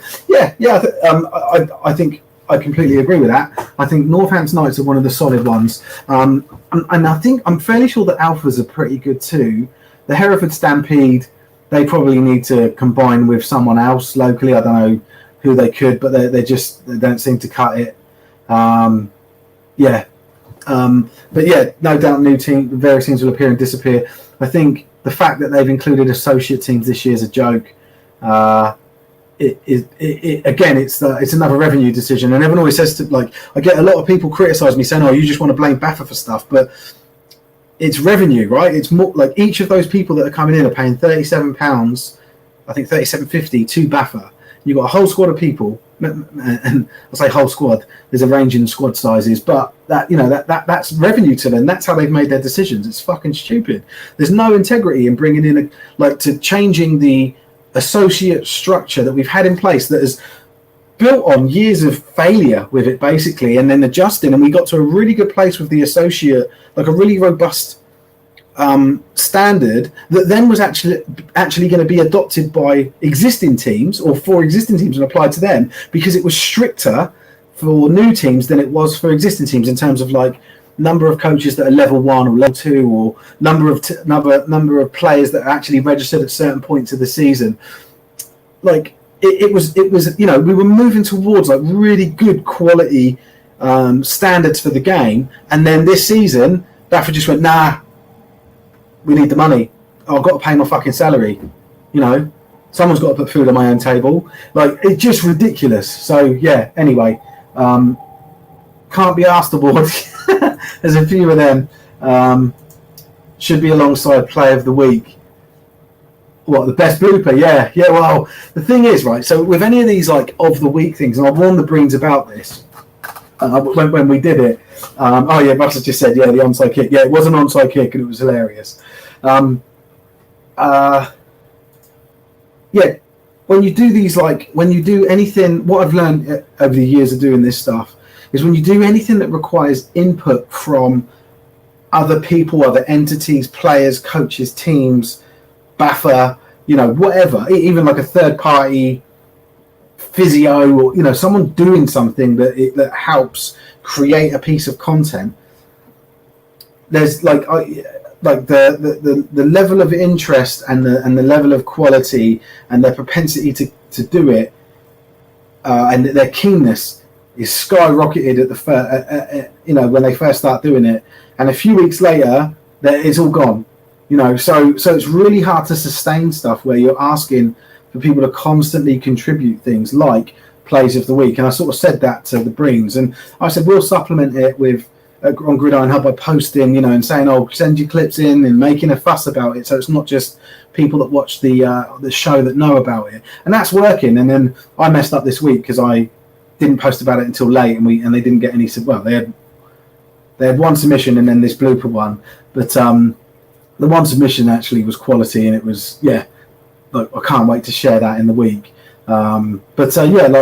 That's the problem with stuff that requires where you're relying on people sending you, particularly like stuff like game film and footage and stuff. You'll go through dry periods, it will just stop, and it's really tough. You've got to stay on top of it. So I try to stick with stuff that we control it.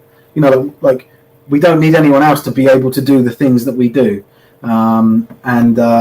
So we do have an element of community of what we're doing, but I don't want to rely too heavily on anyone else, because it just makes things really frustrating. So it's something I try to minimise on Gridiron Hub. Speaking of Northants, they'd be my winner for newcomer surprise of the year. Very deep. So newcomer, I think they're two different things actually. I think newcomer and surprise of the year. Newcomer, I need to analyse it, but they're in the conversation. Surprise of the year. Sure. Well, we need to look at it properly, but the one team that springs straight to mind is the Chester Romans, and what they've been able to do. They've just stepped up. They play great football. Behind their social media has been good too, like their Instagram posts and posting about their squad and doing little videos and all that sort of stuff. I think those are two separate things that are worth doing. Maybe we'll do like an end of season awards. That feels very double coverage to me, like just deciding to say, we're going to decide who wins what, and it's going to be our standards, and we're going to find sponsors for each award and shit. We won't get carried away like that, but we probably will do something that sort of recognises certain awards of people. Plus coaches fees, 58 quid. That coaches fee kills me, because I got stung by it last year. So I was registered as a player coach, and I've always registered as a player coach since I got I've only got a level 1, right? But since I got it, I always registered as a player coach because it helped my team. And the way it helped my team was that there were more coaches on the sideline, and there was instances where maybe there was a midweek training session, and me just being there made it sort of, I don't know if there was a legality to it, but it was, if there were any issues, you had a level 1 coach there, right? Like, it's just more handy, and it cost me more. I think it was 58 quid. I can't remember what it was I paid, but I was always willing to pay that more for my club, because I was like, I'm trying to help them out. And then the decision when they did all the refunds, the partial refunds for the 2020 fees. Now, I had paid my fee. So there's two elements to that. One, I feel that I shouldn't pay my fee until the death moving forward. Like the last date or even past the last date, I'll wait for them to chase me, then I'll pay it, which I've never been like that with payments. But I think kept my money, mate, and then the other thing is I'm not going to be listed as a player coach, because they deducted the cost of the cost of the payment processing, which is, I don't know, 58 pence or something like that. The players fronted that, not BAFA, so they passed on that cost, which is just ridiculous. And then they kept all of anyone that registered as a player coach, anyone. So my £58 or whatever it was kept. I was not consulted about it. I then saw a post on a BAFCA group from Wayne Hill, the guy that runs BAFCA, and he was saying that there's 2 or 3 initiatives that they're going to put the money into, or that they're going to support, and then the money's coming from the fact that you've already put your money and you're not getting it back. And I was like, that's a joke. And also, there's been never any updates on any of those initiatives. It was just absolute bollocks that they pulled together to try and justify keeping that fucking money so that they could pay Pete. And now Pete is not enough for him. He wants someone else to come in and do all the work for him and also be paid part-time. So, yeah, I got like, if you want to push my buttons, you talk to me about the coaches' fees. I think they've done the coaches dirty last year, and I think there's 2 and those players that had already registered. I think it's going to bite them in the arse in future seasons. People aren't going to be, people are going to wait as long as they can to pay it, and they're going to have fewer player coaches because, like me, they burnt their fingers and stitched them up. Back in 2020. So yeah. Anyway, that's one of my new rants for this year, for this week. Right, back to the results. What we've got is Bulls. I think I'm assuming these are 2 separate score updates, Darren. Bulls 7-0 and then Humber 7-3. Let's have a look. So Humber are 7-3 over Donny. And the Bulls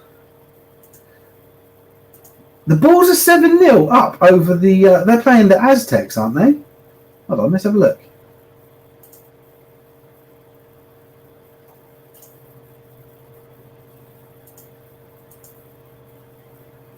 Yeah, I'm going to put it in because you've said it. That's amazing. If the Bulls, I know it's just the first score, but good for them, man. That'd be a hell of an upset, wouldn't it? If those guys beat the Aztecs. But yeah, cheers for that, Darren. Right, I'm going to do a little sweep here because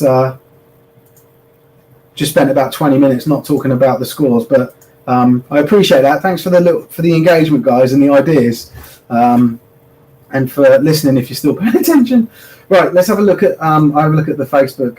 The Twitter feeds. I haven't looked at the Facebook stuff either, so there might be some more stuff on there. Twitter's got loads on it. Another team that have kicked in and they're really good with their Twitter updates is the Bulls. They actually put out graphics for stuff, so like touchdowns, kickoffs, all that sort of stuff. The Warhawks, it does say Warhawks are 7-3 up. So let's just go through. Yeah, that's right. 2-minute warning. Right. Okay. So Doncaster said Taylor Umland, and that name comes up a lot for them, is intercepted. Oh, that's why it comes up a lot. It's their QB. Humber returned it for a TD. So there was a pick 6 in that game, and Humber now lead 7-3. Oh, imagine the scenes. You're 3-0 down, and it's what are they? They just had their 2-minute warning. I assume that was that's obviously to end the first half, and then you go and get a pick 6. That's awesome. Well done. 2 players on the offense. So the Bulls have kicked off 17 minutes ago. Yeah, bang on 3. Doncaster Mustangs said 2 players on offense, and the Mustangs have it at the Humber 30. The Saints have conceded again against the Blitz B. Let's get that score in rather than just talk about it. So, sorry, I haven't got scores going along the bottom. It was. Where is it? It was 9-13, and it's now 9-19 to the London Blitz, and they're in second quarter. So let me just update that too. Birmingham said Bristol had a good return to the Bulls 38. So the Birmingham Bulls, that score, so it was a pick 6. So it says that the tweet going along with it says Bristol's first pass after 2 runs is picked by Pat. 6 for the Bulls. Ross with the extra point. So they're another team that are just doing first name terms. Ross with the extra point, 7-0 to the Bulls. So it was a pick 6. So that's, I don't know, like that doesn't necessarily show domination to, like you can excuse that as a team that have take that score on. It can be something freak. So I don't think heads are going to drop with that. It's going to piss off the Aztecs, but I don't think the ball should get too carried away. Yeah, we'll see. Doncaster, 2 sacks for Humber at the end of the half. The Mustangs trail 3-7, but will start the second half with the ball. So let's just check that. Cool, we've got that. I thought we did. Touchdowns for the Monarchs, and the PAT is good. The Wyverns lead 10-7. So yeah, hopefully that one. It'd be nice if the Monarchs went ahead now, and then then the Wyverns scored, and we end up in one of those sort of tennis match of a game. So 10-7 in that game. I assume it's still quarter 2, so I won't touch that. 2-minute warning, the Somerset said in that game. The Spartans have posted to say they go down the field, they go marching down the field, get a TD. It's 34-12 in the third quarter in their game against the Thunderbolts. So they conceded 2 TDs and then they end up scoring 1 to start to balance things out or re-establish the lead. So that game is 34. Let me just get that in. 34-12, and it's in the third quarter. So Q3. Birmingham Post 4 minutes ago. Aztecs driving in amongst a few reverses for holding calls. Okay. End of the third quarter for the Spartans, so they're 34-12 leading and going into the fourth now. Birmingham posted saying that they got a turnover for the Bulls, so the Bulls defense sack their QB on the Aztecs QB on fourth down, and they get the ball in their own 23. So it's a bit of I was getting excited and I was thinking, they've got. So you can see why on fourth down the QB had the ball because they were only 23 yards out. Rather than punt it and when you're a score down, you're probably not going to kick a field goal, right? Like you want to go for it. QB didn't see what he wanted to see. Maybe took too long, or maybe the Bulls D line just thought, right, this is my chance, and when he got it. So yeah, really good play. I think the Bulls can start to get excited a bit. That's a decent thing to do, is to end a drive like that. That's demoralising for the Aztecs. I don't know we don't know how long they drove up the field, but they got almost into the red zone of the Bulls to then get sacked. Oh, they would have been in the red zone because, well, we're assuming that there was a loss of yardage on the sack. There would have to be by definition, and then they took over on the 23. So there were 3. If the sack was over 3 yards, and they were actually in the red zone.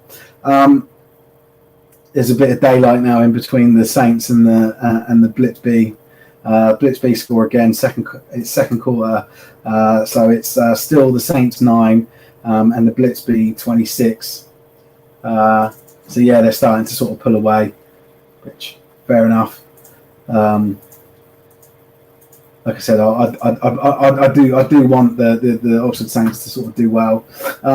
Right, let me just go through the different. I'm going to keep going through the different social media platforms just to see where so we've got updates from Edinburgh Wolves, London Warriors, and Humber. So let's have a look at those and see if there's any scores in it. There's oh my god, this guy, it's his first Wolves carry. His handle is Roastman Pat. And he runs the ball 80 yards. Right, I'm going to get it on screen. I'm hoping this comes up all right and it's not jittery, but we'll see. So hopefully you guys can see. I wonder if I can make it a little bit bigger. No, that's not. Just moving it to the side. It's making all the other stuff bigger, but apart from the thing I want it to. Anyway, right, let's just see how this goes. I can put the speaker up. And we'll see if this picks up. It might echo, so sorry if it does. But let's watch this. There he is. All correct to tackle.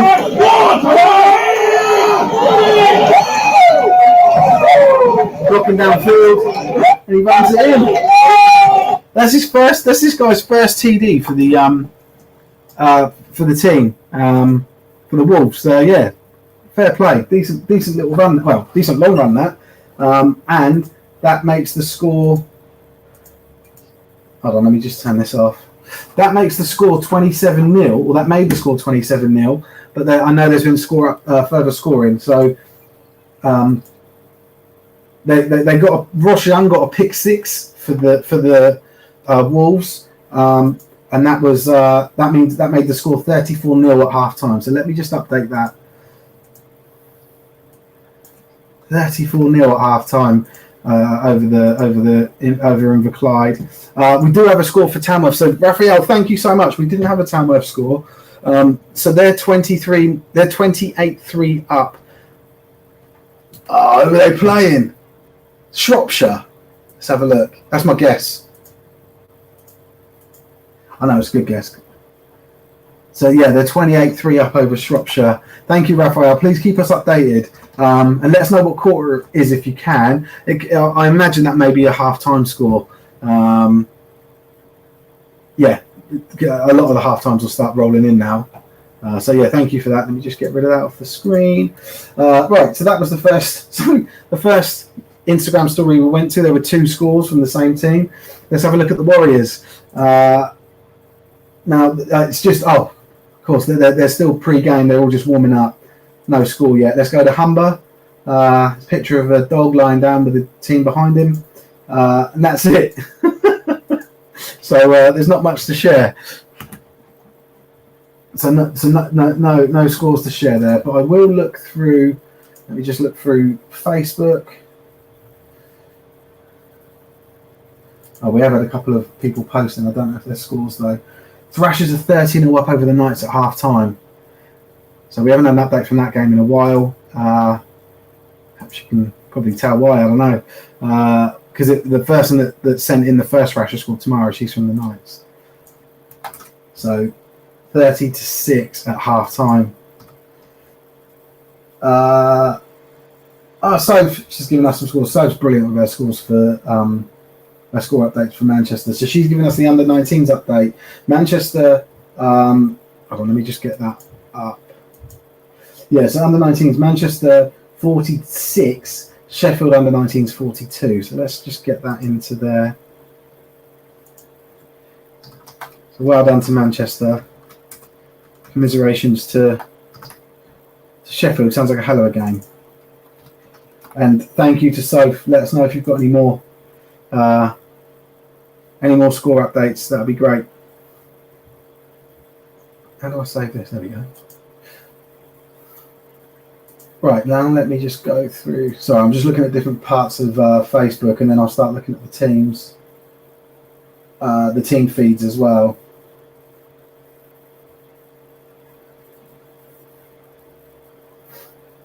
Let's see what they got.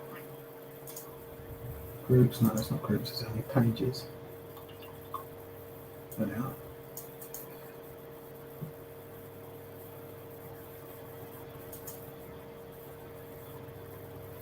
Right, Hereford Stampede have done some updates, but I don't think we've got a score update.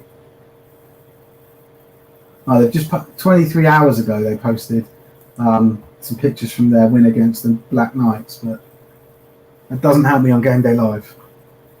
But still, fair enough.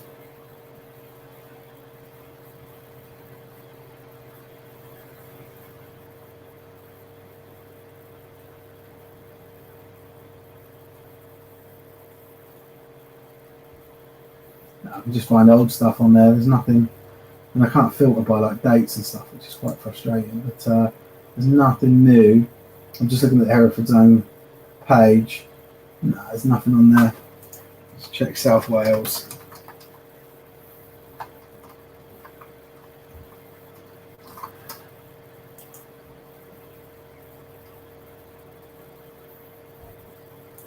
No, we'll just focus on the people that are able to focus on social media rather than going to scrounge for it. I'll do the scrounging later. Right. Let's just one more quick update for the Twitter feeds, and then I'll have to do the scores again. We've got another comment come in. There we go. Bristol have finally managed to score. That's probably in the Twitter. It's probably in the Twitter updates too. So let me just go through those. Let me get that off screen. So half-time at the Somerset Wyverns game, the Wyverns leading 10-7. The Bulls fumble the ball. It's recovered by Bristol. They punch it in for 6 +2 with some short runs. 7-8 late in Q1. So that's just confirming what Darren popped up with. So thank you, Darren, and thank you, Bulls Twitter. Let's put that straight in rather than wait and forget it, which is what I'm prone to doing. So Aztecs 8, and then they said it's still in Q1. Yeah, cool. Oh yeah, one of the things in all the posts, there was a lot of posts and a lot of comments about that 127-0 result last week, right? And like it transpired that one of the things that it transpired was that there was only 3 players for the Lee Miners that had ever actually played on the field in a kitted game, which is just unbelievable and highlights the whole my associate argument. Just a joke. But another thing that someone said, because I remember me and Oz were watching it like, well, they don't have enough time. They can't be doing running clock. There's no way there's a running clock. You know, what the hell are the refs doing? They keep scoring. Surely they'd be running out of time. It transpired, yeah, they did go running clock as soon as it was 35 points. The Lee Miners had no running back and no one that wanted to play running back, which forced them to pass every single down, which obviously makes it well easy for the defense, knowing that the other team's going to pass, and therefore weren't chewing up the clock. So obviously an incomplete pass stops the clock. And hold on a second, that doesn't make sense, does it? Because if it's a running clock, that doesn't stop the clock. So that was the one thing that I read, but I remember thinking, yeah, that's why it took so long, but that still doesn't wash with a running clock, does it? I don't understand how the point they made with that is now, as I'm sort of thinking out loud. Let me know, guys, if why would passing the ball because you don't want to run it when there's a running clock on make a difference? It shouldn't make a difference. Unless they were going like no huddle and just like throwing it incomplete, and the way they were going. A no huddle would make a difference and quick resets and stuff. But throwing the ball, I just don't see, unless it was like we had to throw the ball, we got picked off every time we threw it. I don't know. Yeah. Odd one. Yeah, sorry, I was going to make one point, but realised that point's pointless. And yeah, what an odd thing for them to say, and an odd thing for me not to pick up on.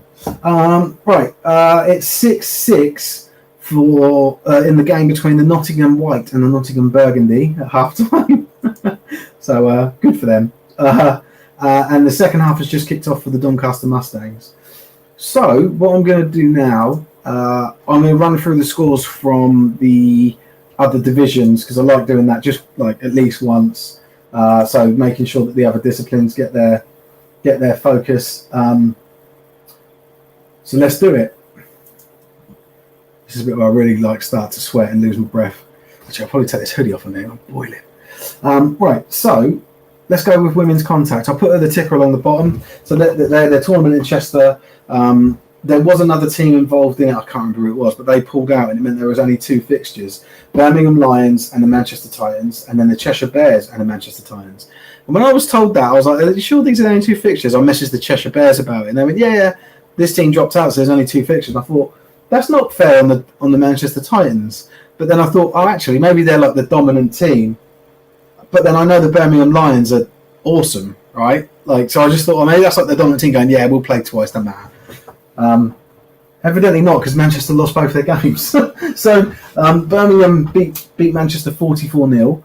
And I don't think Birmingham have been scored on this season. They're that good, the Birmingham Lions women's team. And then the Cheshire Bears, the host of the tournament, beat the Titans 34-18. So that's the women's game, women's update scores from yesterday. Then we've got the under-19s contact. There was supposed to be one tournament yesterday, which was in the northwest, and that was between 3 teams. So it was supposed to be between the Gateshead Senators, the North East Giants, and the Wigan Bandits. The Wigan Bandits pulled out, meaning it just ended up being a single fixture for the Senators versus the North East Giants, and the Senators won that 26-8. Now, I don't know what, because we don't, oh no, we do have, but I don't know what the league table is for that division. It's Div 2 Northwest, but I don't see anything. But like when I look at the results, I don't see anything other than Gateshead always smashing everyone. That's probably that's actually a really low scoring game for them. So it's going to be interesting for their under-19s team as they graduate. Hopefully, you would assume that they get up into Div 1 next year, start playing a bit tougher competition. But they've had a good season. Then we know there's 3 games today being played in under-19s. We don't have scores for any of them. So one of them is in Div 1 North. You've got the Manchester Titans versus the Sheffield Giants. In Div 1 Midlands, you've got the Nottingham Caesars versus the Tamworth Phoenix. And then in Div 1 South East, it's the South London Renegades versus the Kent Exiles. Now, I'm pretty sure that's the game that the Kent Exiles posted and said that they beat a different team, a different London team. I've not updated it there, but maybe did I update it on here? Oh, I just put it as 37-0 on the ticker. I haven't updated it on the thing. I need to come back to that and update it properly. Then we move on to the 16s. So the under 16s kitted, or contact, sorry, I should call it. We've got a lot of results for, but we do have a few that we don't have the result for. So if you're listening out there and you know any of these that we don't know the score for, please let us know because we'll update them. So starting with the Northwest, the Chester Romans beat the Chorley Buccaneers 33-25. This is yesterday. All these games are yesterday. 33-25. The Manchester Titans beat the Wigan Bandits 60-0. Chester Romans got beat by the Wigan Bandits 32-20. The Manchester Titans beat the Chorley Buccaneers 32-12.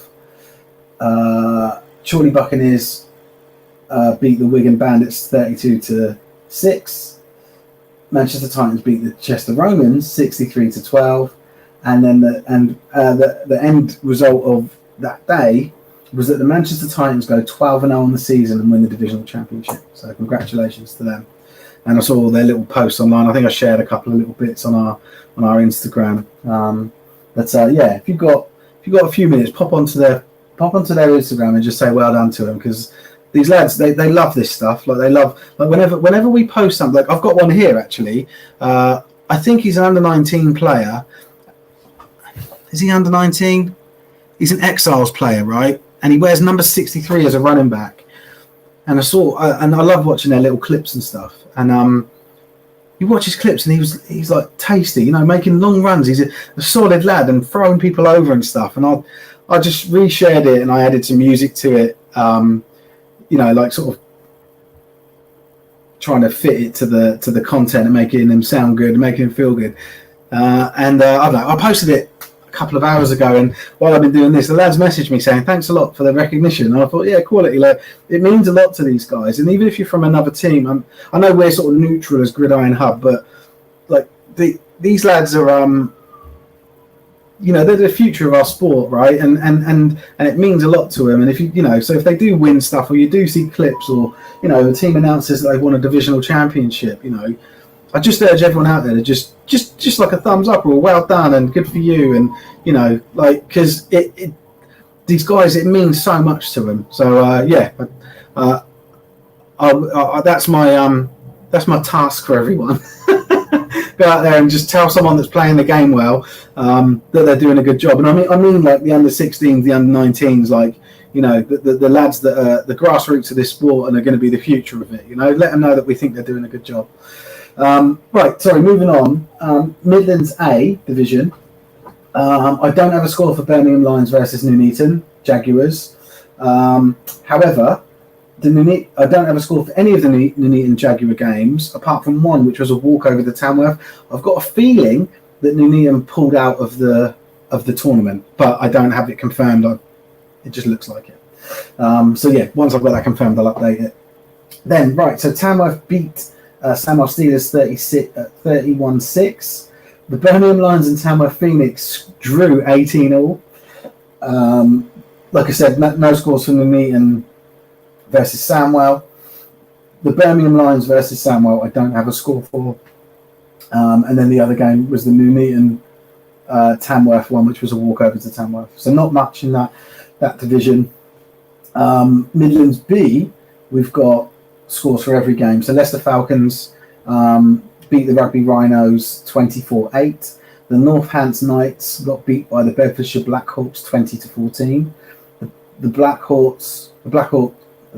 Bedfordshire Blackhawks then beat the Rugby Rhinos 20-8.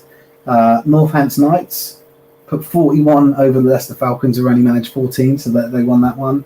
I don't have a scoreline for the Bedfordshire Blackhawks versus the Leicester Falcons, so I don't have every score for that one, sorry. And then a nice close one between Northants and Rugby.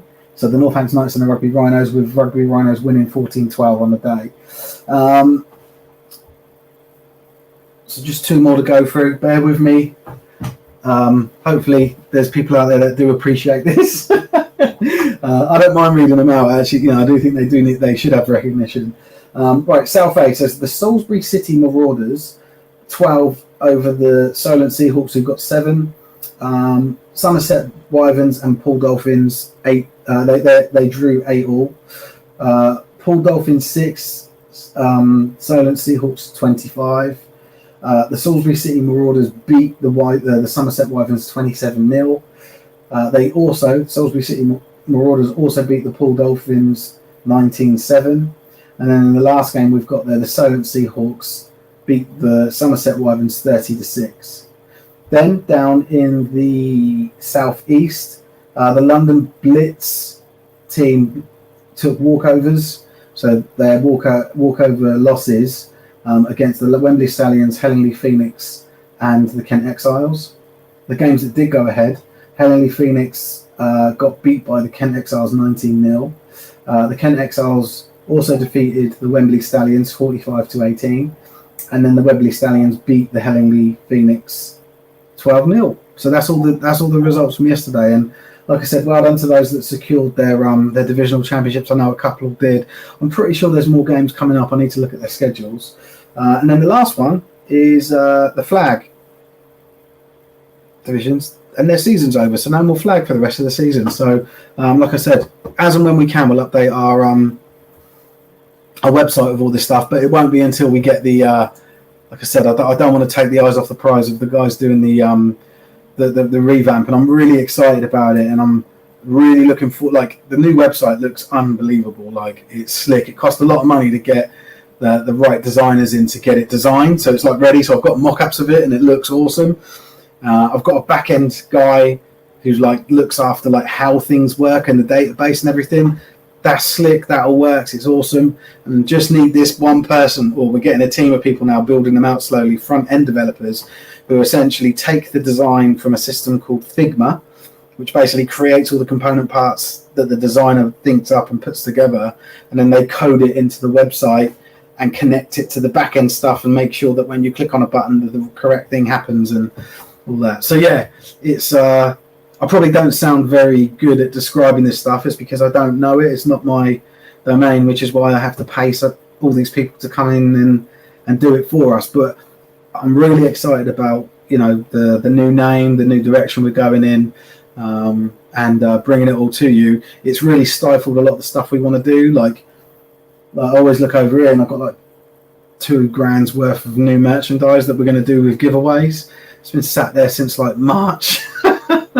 And I can't wait to like run competitions and giveaways for hats and all this other stuff that we've got. So yeah, it's exciting times ahead. It's just sort of very frustrating waiting for it to start. Right, we do have a comment.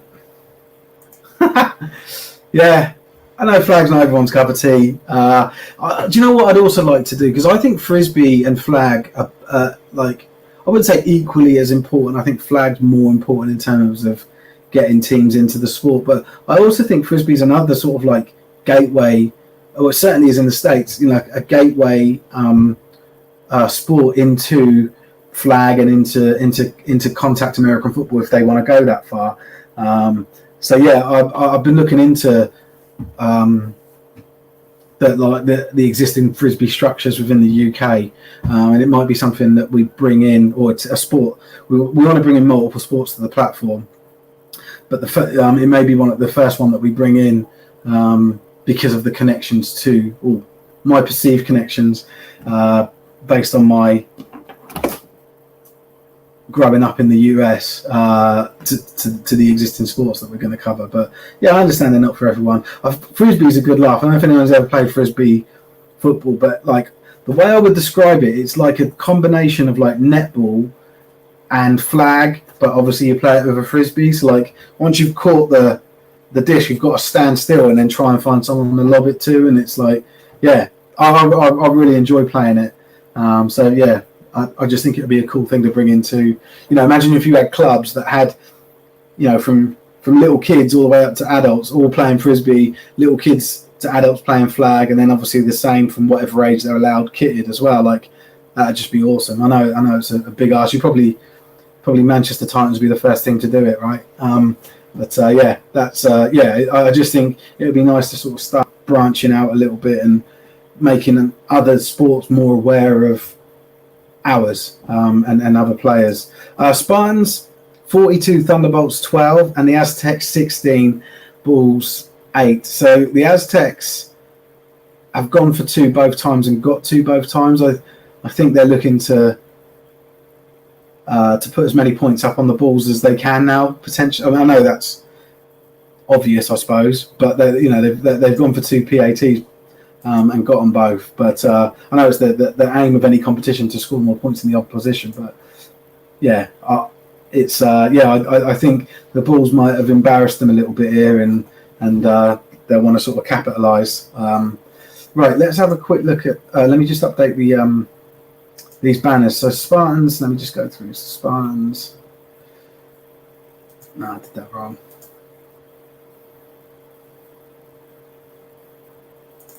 Right, 42 and 12. I'm assuming that's still in the fourth quarter, Darren. Is it third quarter? Is it, or is it? Have they moved into the fourth now? And then we've got Aztecs. I'm looking at the Apache. Aztecs 16 and the Bulls 7. And again, if you guys know the quarters when you're doing these updates, that would be awesome. Because I had that data if we've got it. It's not the end of the world if you don't. Don't worry. So Darren has said Bulls forced. I don't know if this is coming from the Twitter actually. Let me check the Twitter before I read out Darren's stuff. Yeah, he did take it from their Twitter, so I'll read out the Twitter updates. So Spartans TD Josh, 2 point good, 42-12 to them. Yeah, cool. Cheers, Darren. Thanks for confirming that, mate. I'll just read them through here because I like to read them all together. The Bulls pass intercepted. Aztecs convert from short yardage again, 7-16. So it looks like the Bull. The Aztecs are starting to sort of step it up on defense, get some turnovers, make it quite difficult for the Bulls. Bulls forced to punt from deep. Ball appears to be rolling dead, but the Aztecs pick it up and return for 6. So the Bulls caught sleeping there because you chase down a punt, right? Like, I don't know. For me, if the ball's bobbling and moving towards, if it's rolling dead, you need to pick it up to kill the play as the team that have just punted, right? Because that ball can be picked up at any time, and maybe the Bulls guys didn't. Maybe this is another for the blooper reel. I don't know. I just think that sounds really odd. Like that the ball appears to be rolling dead. You're like, yeah, well, even when the ball's dead and still, the refs wait a few seconds before they'll blow it and say, right, now it's, there's some sort of rule, isn't there? But that ball can be picked up by either team. Obviously, if the kicking team pick it up, it's dead. And if the returning team pick it up, they can advance the ball, and that's what's happened there. So, yeah, I just wonder, maybe they, if the ball's rolling, it should be surrounded by teams by players from the team that kicked it. Like, that's always the case. So, yeah, I don't know. That's an odd one, a really odd one. Anyway, the +2, they make it plus 2 more makes it 24-7 to the start of the second quarter. So let me just get that in there. So it's now 24-7 to the Aztecs, and it's a Q2. Sack fumble on the second play of the next ball's drive. Return for 6. 2-point attempt stopped. So it's now, oh my God, the Aztecs are a bit rampant here. So it's 30-7 in that game. I didn't even get the update done. TD for the Wyverns, courtesy of Mike Ellicott. 2-point conversion, no good. The Wyverns are staying ahead, 16-7 over the Cornwall Monarchs.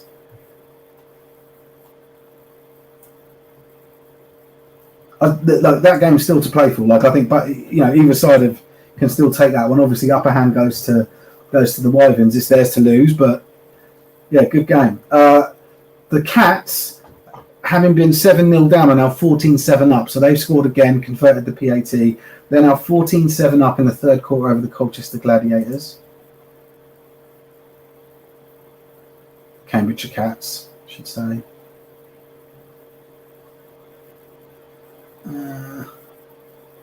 Sorry, that one keeps catching me out. I think it's on one of these reels and it's on the other. Right, 14-7. That was third quarter, so let me update that too. The Mustangs, so from the Mustangs game, the Mustangs defense holds again, stopping the Warhawks on 4th down.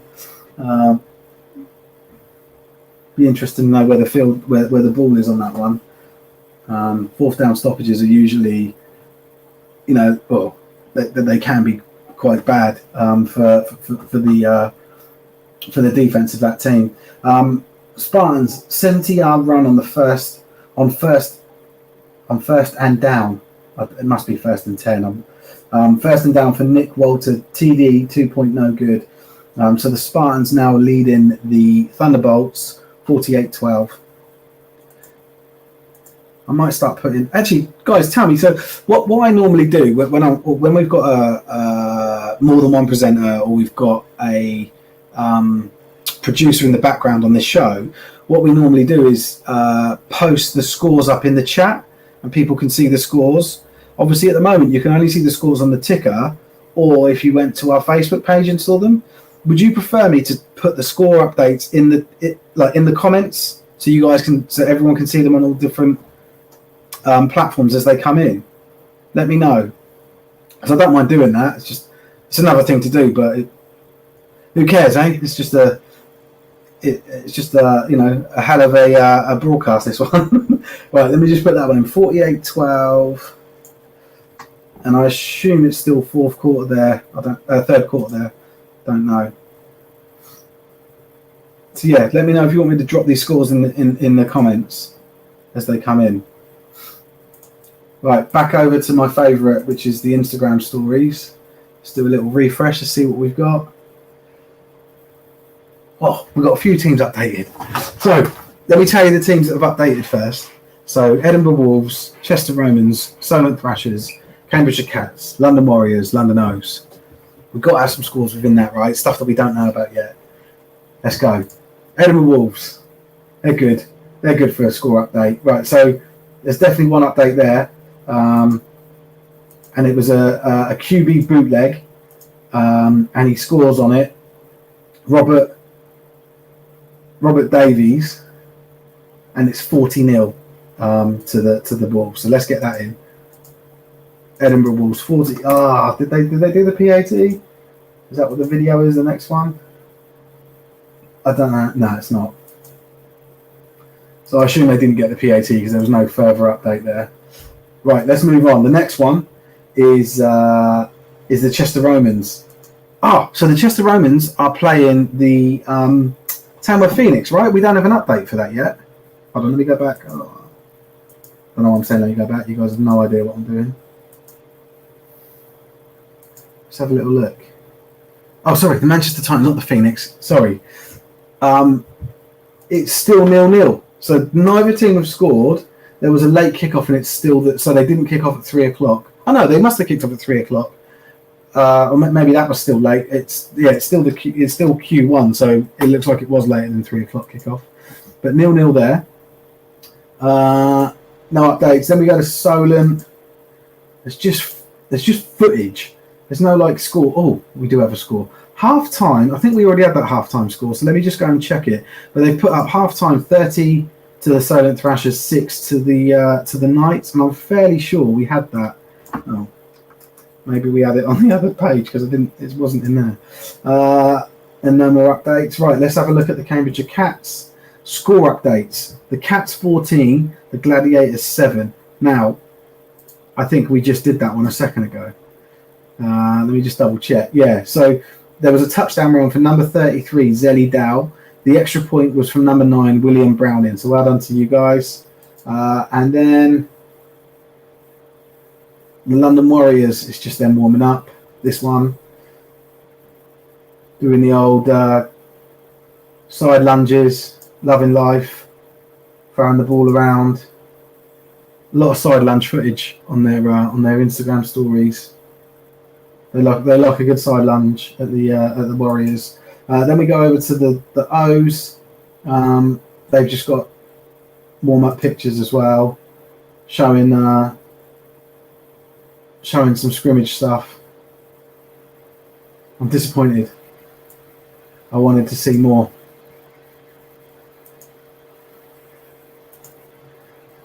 More scores. Anyway, right. So we did get one score update, but not a couple, but not what we were expecting. Another Bulls punt. The Aztecs score a long TD pass, plus 2 points. So 38-7. Let's have a look at that. So they're really running away with it now, aren't they? 38-7. I assume that was Darren. I assume that was another Twitter update that you grabbed. Let me have a look. Yeah, it was. Plagiarism, mate. I'm going to report you. And I'm joking. Thank you very much for giving us the updates. I really appreciate it. All right, have we got anything else?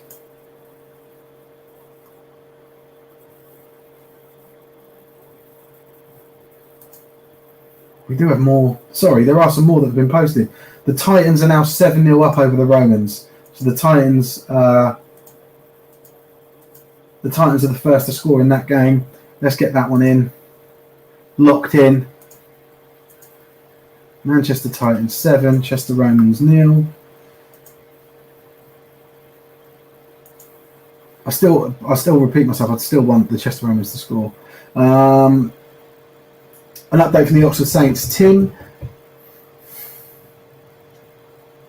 Leichty? I don't know. I'm not saying Lichty. I don't know if I'm saying that right. Number 4 finds Tom Hastings for a Saints TD. And they've got footage of it. Let me do the old share and see if we can get that up on the screen. Yeah, actually, we've got full view of it. Okay, let's have a look. See if this works all right. Hopefully they're not trolling. It'd be well funny if they did like it cut to some like porn or whatever. Right. Yeah, you guys can see that. I don't know if you can hear it.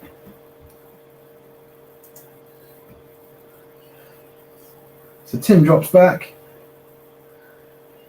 There you go. Probably not the best footage of it, but you can see what was going on. So good for them. So we know there's a score advance there of 6 points. We don't know what the PAT is yet, but once we know that, I'll be able to update the score. Let's just keep an eye on it. Now Instagram had more stuff, so let's have a look. Yeah, Roseman Pat. That's his Twitter handle. Sorry, that's his Instagram handle. Roseman Pat scores his second TD, and that's for. Sorry, I should have said the team name. That's for the Edinburgh Wolves. So they now lead 47-0 over the Inverclyde Goliaths in quarter 4 of that game. So Inverclyde just having a very rough time there today. More side lunges and stretching from the London Warriors. They're doing a great job of it. That's how if you want to know the secret formula to winning games and staying on top and being Britball champions, side lunges.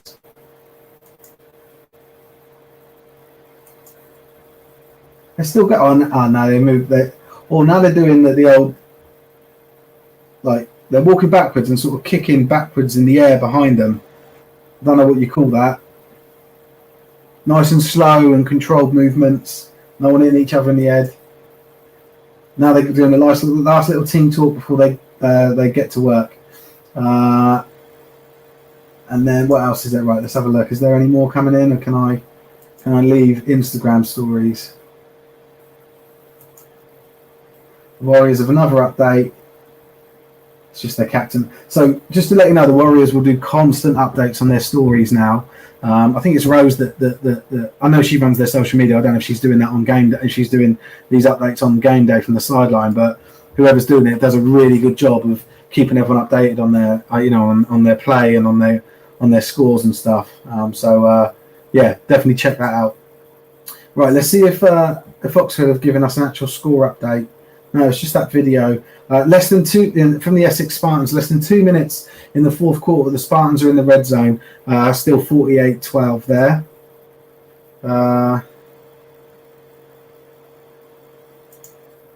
Darren said, it's okay, being an ex-lineman, have to copy and paste. Too many blows to the head. Yeah. Yeah. It gets you later in life, mate, doesn't it? I had when I was a kid, when I was like 12 and I was playing, and obviously lids were different back then. They're like quite fucking heavy and like really heavy face cages and stuff. And I remember we got like our new order of lids in, and everyone had like a new lid. And one of my teammates, a lineman, he came in like, I don't know, to training like a couple of days later, and his lid was all just scratched up and smashed up on the top. I was like, what happened there? He went, I was at home and I was just testing it out, and I was putting it, and I was just headbutting the wall. And he said, then I got into a 3-point stance, and I was just running into the wall with his head. And then he went into a 4-point stance and was doing like lunges into the wall. And I often wonder how he is now. Those helmets, man, you can feel everything. Like, I don't know why he did it, but yeah. Definitely like blows to the head, but what are we, like 30 years later now, roughly coming up for 30 years later, that guy's got to be, he got to have I don't know what it's called, the concussion thing that you get. You've got to have it. Right, let's just see if we've got any updates on. Oh shit, I think I might have wiped some scores here.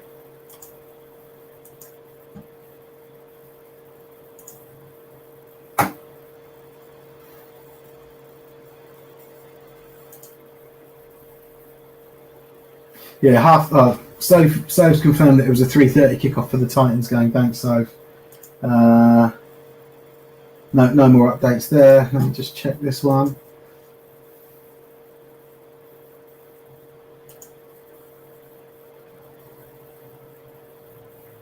I try and check like a couple of posts. So there's the UK American football scene one, and they actually banned me from their group for no reason. I'll never even post on there, but the dude banned me. I asked him why, and he said we've got issues, and didn't tell me what the issues were. That's all right. But I've got multiple Facebook profiles, so I can still access their stuff. But I might stop doing it because I think he just is posting all of our score updates. So yeah, I want to close that. I'm not getting anything out of it. Right, let's get rid of that one. Let me just check the Baffle one. I know it's not that good, but they do sometimes have some new scores in. Let's have a look. 48, no, we've got that one. All the cancellations. Okay, no. It looks like we're the place to be if you want score updates, which is how it should be. I still want to know the score for the Oxford Saints game. I know they scored. Right, I can certainly update it by 6 points, can't I? But I just want to know if they did anything with their PAT. Where are they? So they certainly have got at least 15 points to the London Blitz's 26. London Blitz B, sorry, 26. It's Q2 though, so they got to be coming up for half time, right? Right, let's have a look. Doncaster say still 7-3. Both teams moving the ball but just can't score. And then they come back and said at the end of Q3, Humber still have the lead 7-3. So just not much happening in that game. and while it's a one-score game, it's anyone's game still. So that good level of competition there, which you always like to see, rather than these 40, 50, 127 point blowouts. Let me just make sure that we've got the score for that one. Yeah, it's still 7-3.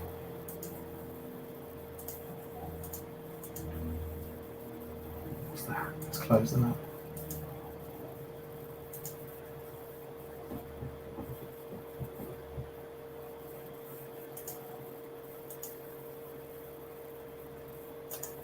Oh, Manchester are now 14-0 up over the Chester Romans.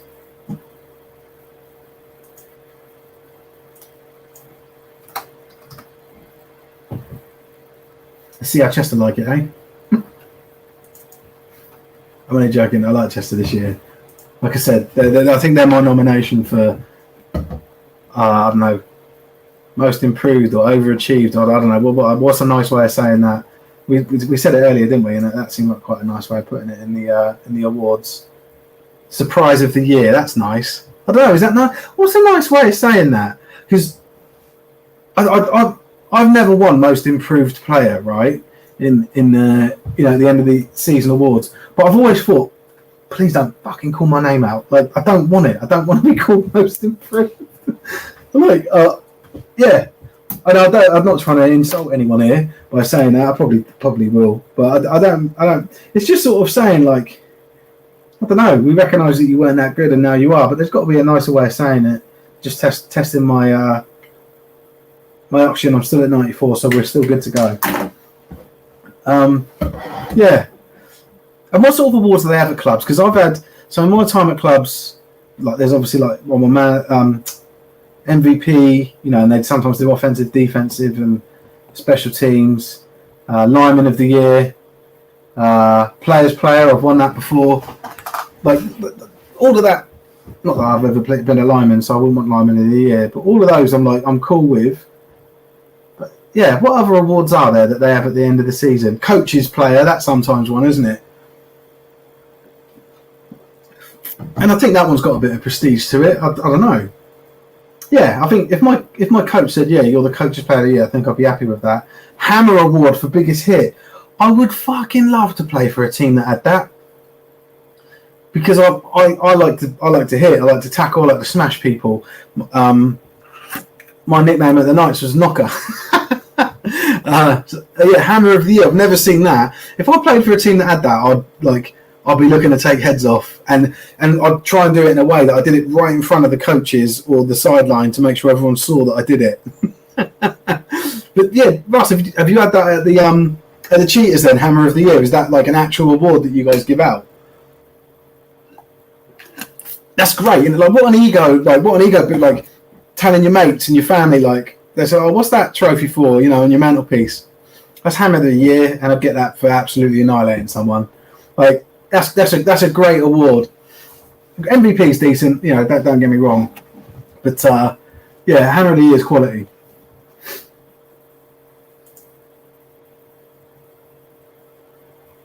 I remember there was one year at the Knights where we won loads of stuff. Like, we were undefeated and we scored more points than ever and all this stuff. And at the end of the season awards, like, we ended up having a trophy for like winning the league or the division, and then the bowl game, and then we had a medal. I think that was for going undefeated. I think, and then I also won. I think I won Special Teams Player of the Year that year. And I was really pleased because that year, John Wise broke 12 records on special teams. And I was certain he was going to get it, but I got it. And I wasn't a returner or anything. I would just try and smash people and hit people out of the way for him. Because I was just like, he was such a talent. I was like, we just got to clear a path for this bloke. We just got to get him as far out the field before he makes his first engagement. Because he'll run around a few people. He'll make a few people miss, John will. And yeah, I just, like, that was a cool award to get. That was one that I was really pleased with, and I remember John saying to me, John, those of you that know him, he's the loveliest guy out there, and he come up to me after it, and I was thinking, fuck, is he going to, like, he deserved this, and he said to me, I'm really pleased you won that, mate. Like, he said you deserved it, and I was like, oh, cheers, mate. Like, because I really looked up to him. He's like a really good player. We have in the past, not sure this year. Oh, you played against me, did you, Russ? Well, I assume this is for the Knights, is it? Sorry, for the Cheaters, because I remember playing the Cheaters when, like, very few times. If you were someone that played for the Cheaters, I remember that was when, like, Andy, what is his surname? There was two brothers, Andy Crowther. I remember he was playing as like the QB for the Cheaters, and he was an amazing QB, but he was like 20 stone, and like. If he couldn't see, a ball to pass, he would take off running. And for someone that was 20 stone, man, he could move, and it was a nightmare tackling him. And he ended up coming to the Knights, I think the following year. And I think he may have been there before, but him and his brother both came to the Knights and played. And I remember thinking, oh, that's that nightmare QB, like the one that you can't tackle by yourself. And he ended up playing D-line for us. He was a quality player. But I think that's the only time I can think of playing, like years ago, playing against the Cheaters, apart from maybe 5 or 6 years ago. I think we played the Cheaters in I think it was a playoff game on the way to us winning a championship. We may have been in the same league. But yeah, let me know what team it was. Oh, was it the Sharks? Andy was ex-Mets. Oh, right, Andy was a quality player. Is this down in is that the Cornish Sharks? You were down in played for the Cornish Sharks. And is this the game where we lost by 1 point to you? It was like 26-25 in Div 2. I remember that one. Or was it the one that I've spoken about it a couple of times, where we played you on this like field outside of Cornwall, and it was really flat and really windy, and you had that nightmare running back that scored like a 60-yard TD, and it got called back because he high-stepped into the end zone. Let me know. I remember those two games.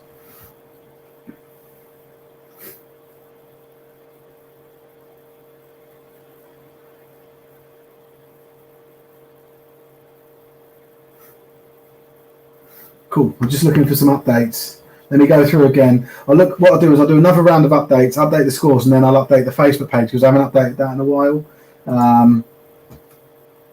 Sorry, I know it's not probably good viewing, but we're getting close to the end of this anyway. I've lasted all right, I'd say. Right, Essex Spartans, full-time in that game. The Spartans win 48-12. The Spartans go 5-1 in the season, so that's their last game, I'm guessing, by the last comment there. So let me just put that in. Let me like and retweet that as well. Let people know we like them. So 48-12, full-time score. Cool, full-time scores are going to start to come in now, which is good. Doncaster Mustangs, Joseph Canseco.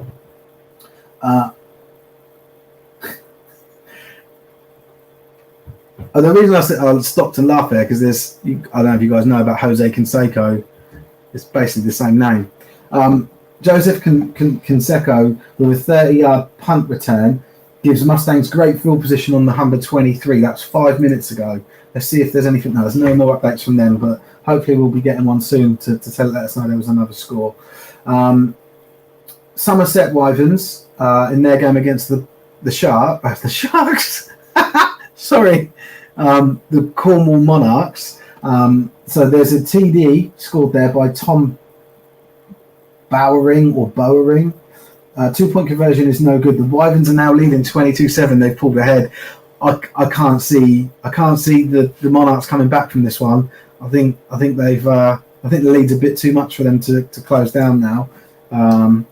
So late in the game. I obviously don't know when it is, but I'm assuming it's like Q3 there. So yeah, fair play. Right, let's have a quick look at Instagram and see what we got. See how many the Warriors have scored. Oh my god! So it says another TD run for the Edinburgh Wolves. So it's 54-0 with 6 minutes remaining there. So let's just update that. Edinburgh Wall. No, I've gone to the wrong one.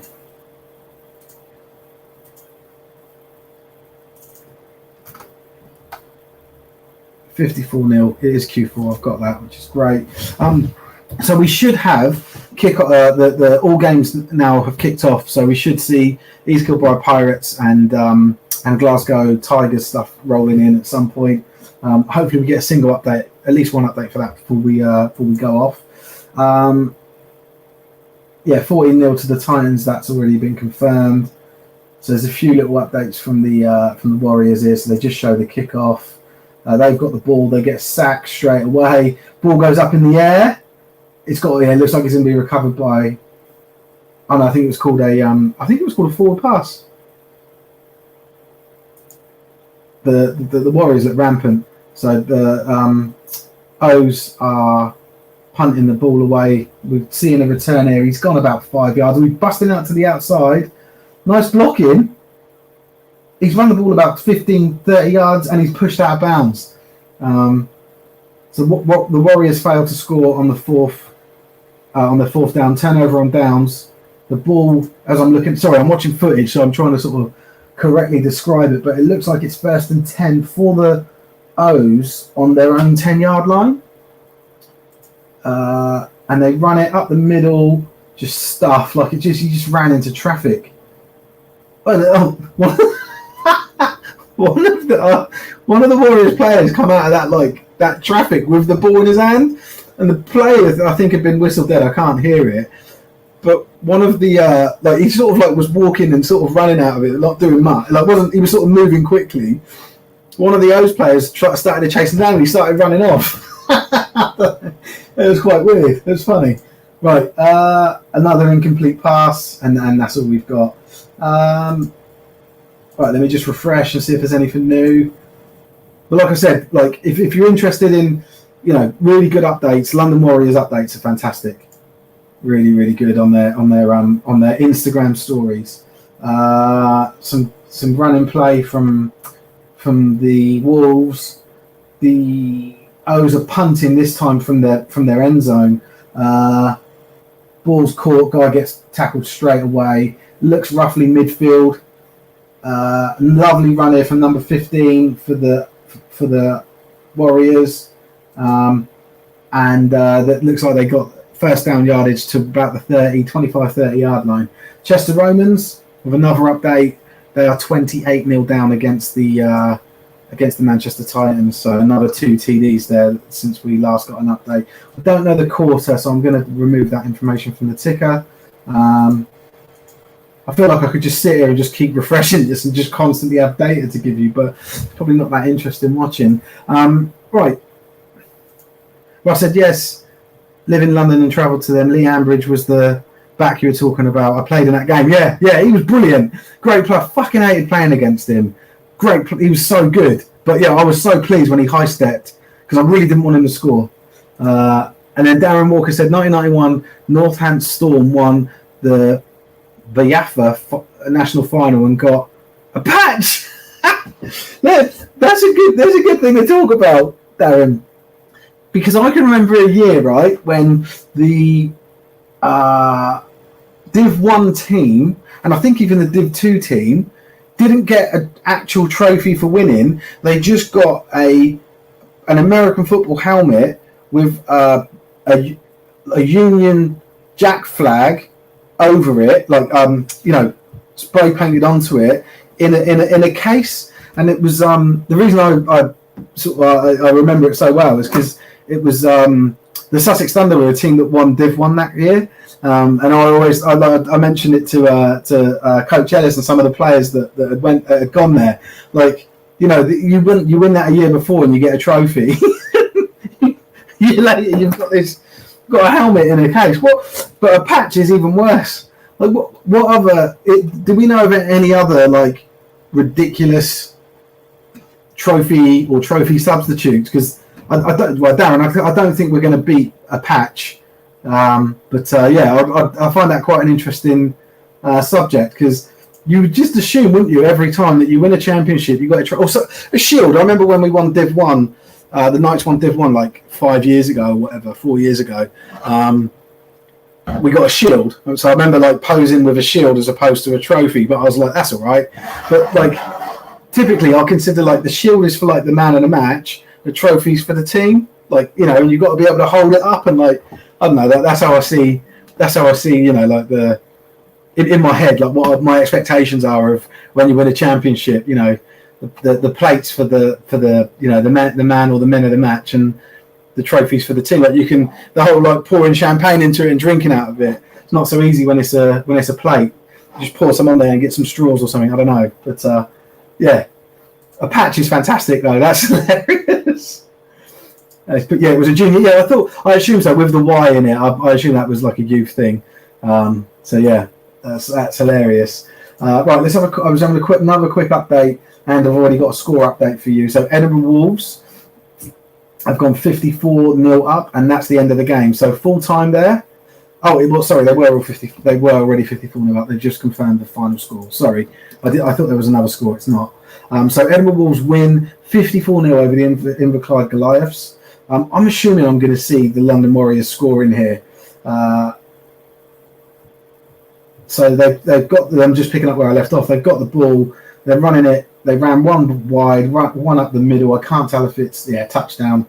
They didn't capture the touchdown, but they just captured the extra point. So the London Warriors are 7-0 up over the London Olympians.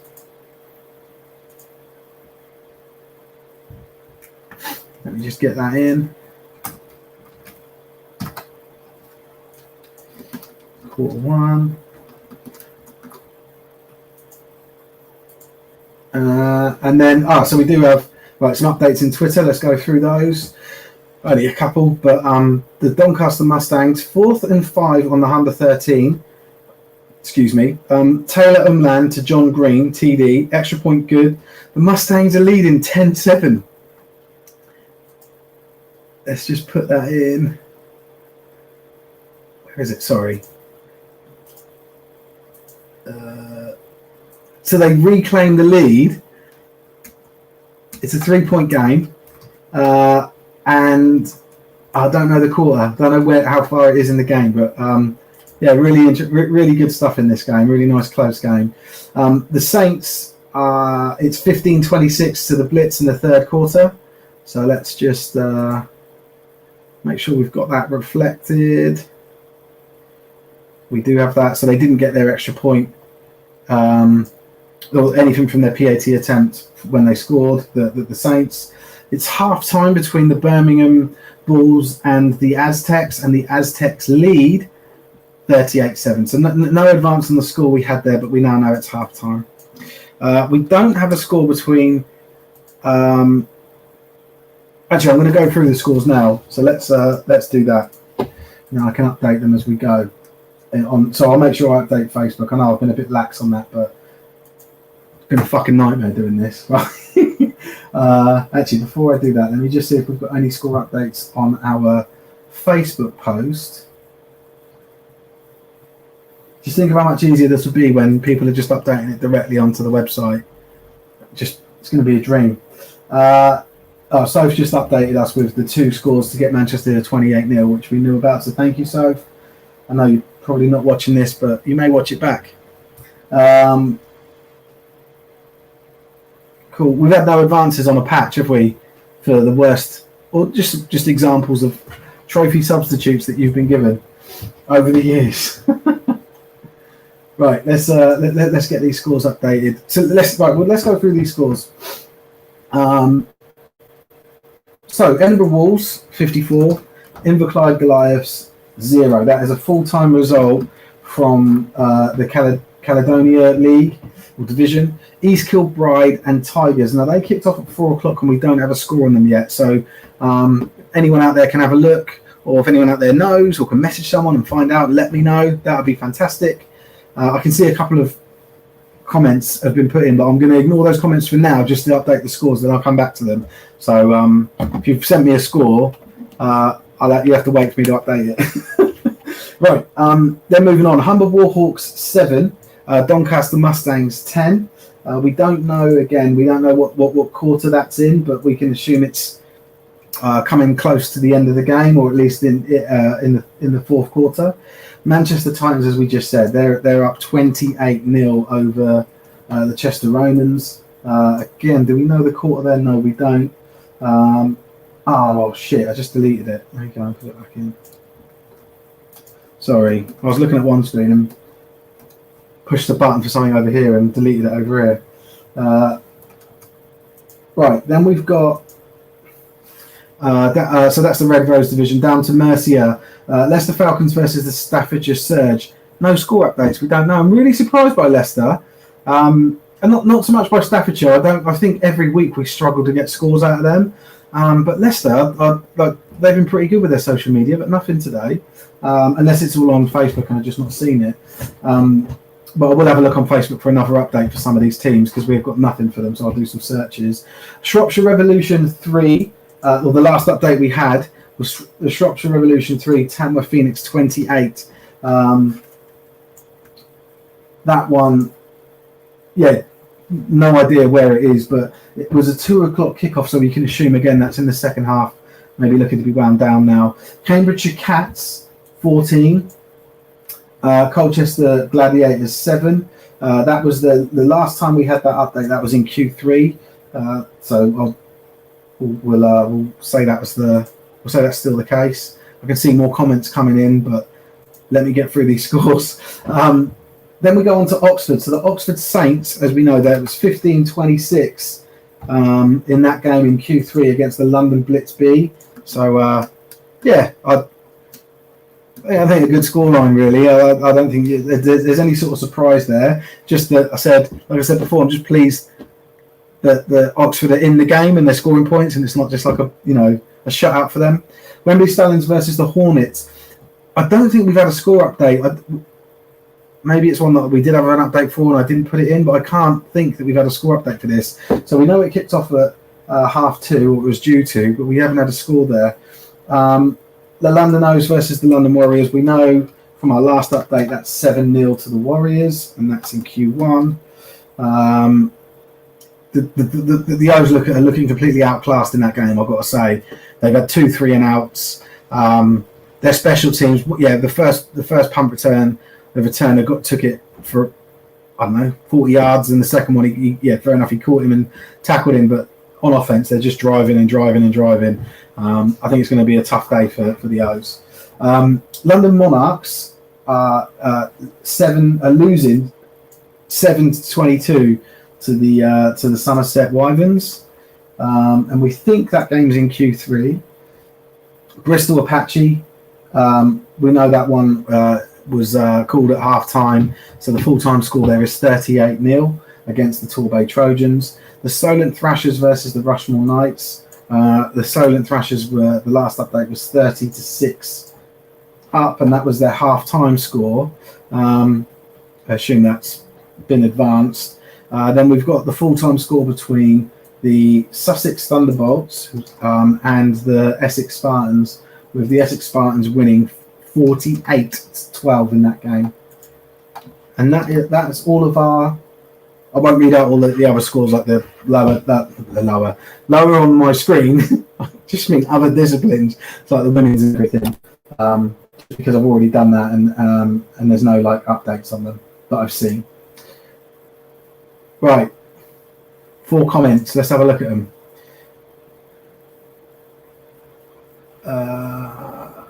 Oh, cool. So thank you, Raphael. She's come up and said, I'm saying she, that could be a bloke as well, because I know a bloke called Raphael. Sorry, I don't know the gender of this person. And you'll be able to see their picture. I can't see their picture, I just see a circle. So I'm really sorry if I've misgendered this person.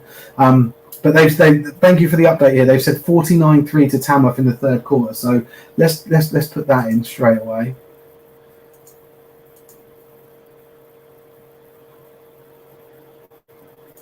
$49, Jesus. In Q3. Let's go back to the comments. Cats are 20-7 up over the Gladiators according to Facebook. So thanks, Dan, for checking that, mate. Yeah, like I said, some of them do update Facebook and don't update any others, and it's hard to find Facebook stuff. Whereas like we use a tool called Hootsuite that pulls all of the Twitter stuff into a single feed, so we only see team updates and we customize it. You can't do that for Facebook, which is stupid. And what I've done is on one of my like backup profiles, I've just followed all of the teams in the hope that their updates come through, but it just doesn't work like that. So we might have to look at like a bit of a software solution for it. A third-party software that pulls that stuff together. Instagram's easy enough, that can be put into Hootsuite, but also for the stories, you just click through them and look at them. But Facebook's always a pain in the ass. Anyway, enough about my woes. Thank you for the update, and let's put that in. So 20-7 to the Cambridgeshire Cats, according to their Facebook. And it was Q3 the last time we had an update, so I'm assuming it's still the same. Falcons live on their last Falcons live on Facebook. Are they? Let's watch that then. What are they doing being live on Facebook? Are they not? Because the Falcons have been streaming all their games. Did they do a post about it? But like, they usually use a streaming service, right? Or is this someone just stood with a phone? I can't imagine that they'd do that.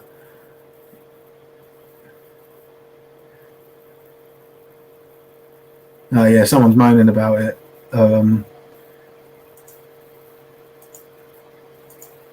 So there's no graphic. So I'd have to listen to it to know what the score is. But cool. Well, that's good news though. You guys can watch the Falcons game live. It's an hour and 20 minutes into it. It's not a bad angle, but somewhat there is people complaining about the camera being all over the place. But that's what you got. And you can't see a game clock. There's no comment. I don't know if they're talking over it, but there's not like structured commentators and scores on screen, but you can still watch it. So thanks for that, Darren. So 34-0 at half time. Let's just put that in. I'm assuming that's to the Falcons, right? I mean, I can't see the Staffordshire Surge putting 34 points up unanswered against the Falcons. So thank you for that, Darren. And then Aaron, hello Aaron. Wyverns Monarchs score is not a surprise, having played for both teams. Ah, cool. Where are you now? You play for one of the Bristol teams, don't you? If I remember rightly, I can't remember. I know you're always commenting on Bristol stuff. I think. I say I know and think. I'm not sure, but ooh. Well, let me just check the BAFTA scores as well, see if there's anything that's come in there. Apache, but back at home. Cool. See? I know our audience a little bit. There's not many scores coming in on League Republic. It's pointless. Right, let's have one more look at the and Twitter, and then we'll jump over to the very exciting Instagram. Where were we? So the Bulls tweeted out that it's half time between them and the Aztecs, 38-7. I think we already knew that. Then Doncaster have said Humber break off a long run and take back the lead. Oh my God! It's taken 4 quarters, but finally the offences have arrived. Humber leading 13-10 following the blocked PAT. This is a game, man. I'm loving this game. So 13-10. And then we've got the Somerset Wyverns, end of Q3, Wyverns leading 22-7. I'm pretty sure we've got that score. Yeah, we do. So I'm going to put that as Q4 now. The Saints 15, the London Blitz 32. So the Blitz has scored again. London Blitz B, sorry. And that is now the start of the 4th quarter there. And then last update from the Somerset Wyverns. TD for Callum Young, 2-point conversion is no good. The Wyverns now lead 28-7 over the Monarchs.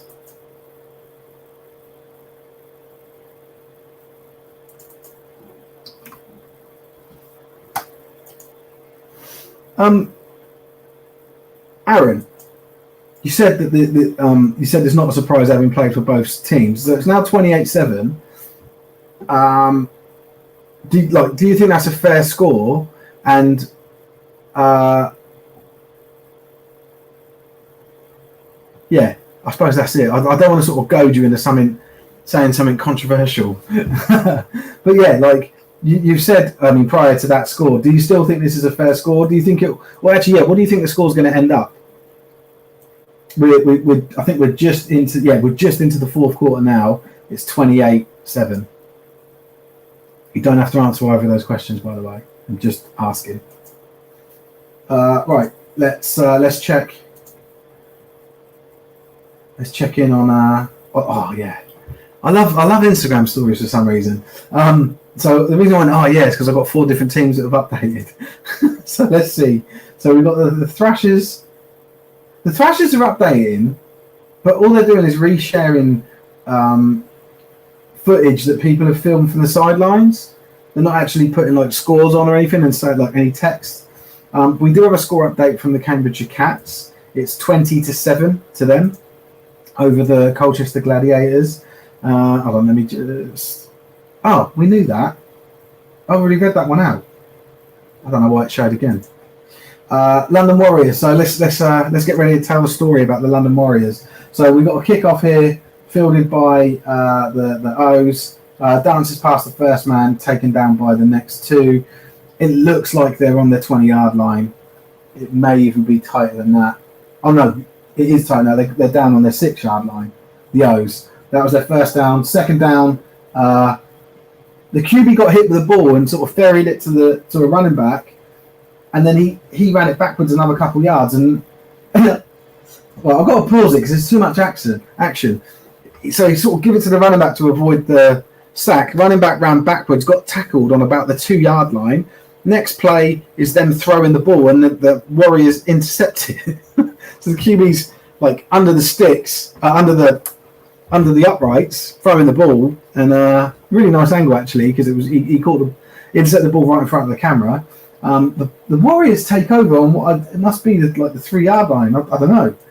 Let me go back and then see. Oh, of course they would take over where he caught the ball, not where they threw it from. So he caught the ball roughly at around the 10-yard line. Tackle for no gain. They get a first down. So it's now 1st and goal based on the result of this. Touchdown to Luke Hegney. Looks like a pass. Didn't see it. I've got a feeling that the Warriors are purposefully not posting touchdown plays, because that's 2 touchdowns they've had. They're pretty good at capturing everything, but they've not shown a single. They showed him shortly after the touchdown's been caught, so he's going, yeah, and running. I've got a feeling they don't want to show their touchdown plays. And that aligns to their going dark ethos, right? Like, don't give away too much info. Anyway, so the extra point is good. At this point, this is 10 minutes ago, by the way, so I'm not saying this is the latest score update. So 14-0 at this point. Let's see what else happens. The O's get pinned into their. Oh my God! It happens too quick. The O's get pinned into their red zone. They go 4 and out. It's the end of Q1 and it's still 14-0. I just want to see how this punt return goes. The guy fields the ball, runs past 3 players, 4 players, 5. Really turns it upfield. He takes it in. Does he? Oh, come on! How can they end it there? Right. It's roughly halfway that he catches. This looks like it's about a 50-yard run. I can't tell. Is this backing up my theory of no, they're not showing TDs? But I don't know. Let me just see if he actually gets tackled. There he is. He does get tackled. He gets tackled just like It must be when they do their next update, which we'll check. There must be like first and goal from like the 2-yard line, the Warriors, right? From this, so I'm guessing that they score again. Let me just go onto the Titans Romans updates from the Romans, and then I'll go back. I'll refresh and go back. So they've said it was 28-0. We knew that already. It's currently 42-0 for the Titans. So are they like getting double points a touchdown or something? It seems to be jumping by big margins every time we get a score update. Right, let me go back here. I'm just going to do a refresh, and then we'll jump to the Warriors. If they've done an update, they certainly have. Touchdown Warriors. So again, they don't show their touchdowns. They show the returns like the 3-yard line. The next update is the ref. That ref, I don't know, a lot of you guys down south know, the one with the really long hair and the bunny tail, stood there like that. And the extra point's good. So this obviously was, they didn't even take footage or share footage of like post touchdown. This is post extra point. So 21-0. Warriors are kicking off, and it's a touchback. So they'll take over on probably the best field position the O's have had all game. Right. So it was 21-0 in that game.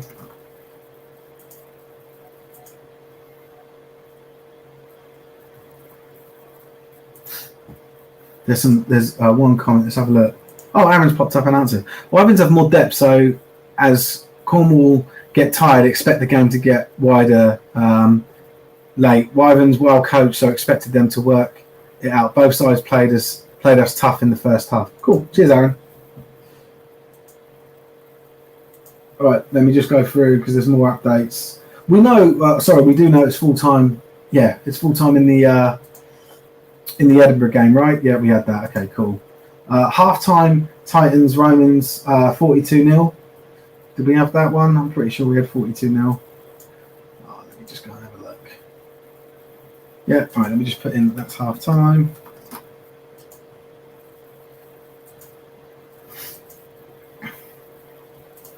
Hereford were down 22-0 at Q3. South Wales not as nasty as everyone says. I don't think everyone says South Wales are nasty. But I can show you multiple instances of video footage from different years of a particular player of theirs who is an absolute wanker and just tries to hurt people. So I don't think South Wales are a nasty team. I played them. They're good lads. This bloke's a fucking prick and needs to be out of the game. He needs to be properly out of the game. He had a 3-game suspension. He'd probably be on the field now, taking people out after the whistle. Fucking prick. But no. We've never said. I don't think anyone's ever said South Wales are a nasty team. Just whatever that tosser's name is.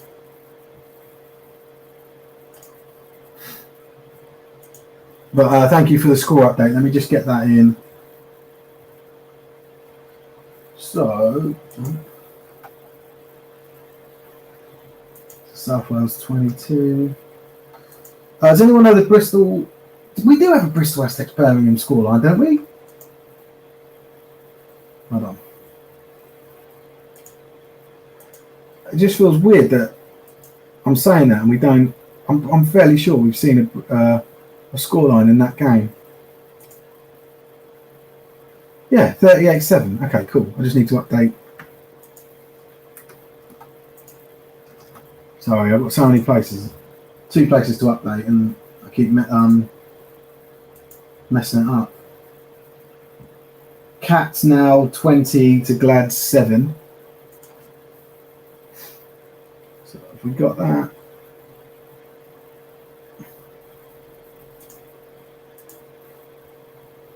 I knew that, yeah.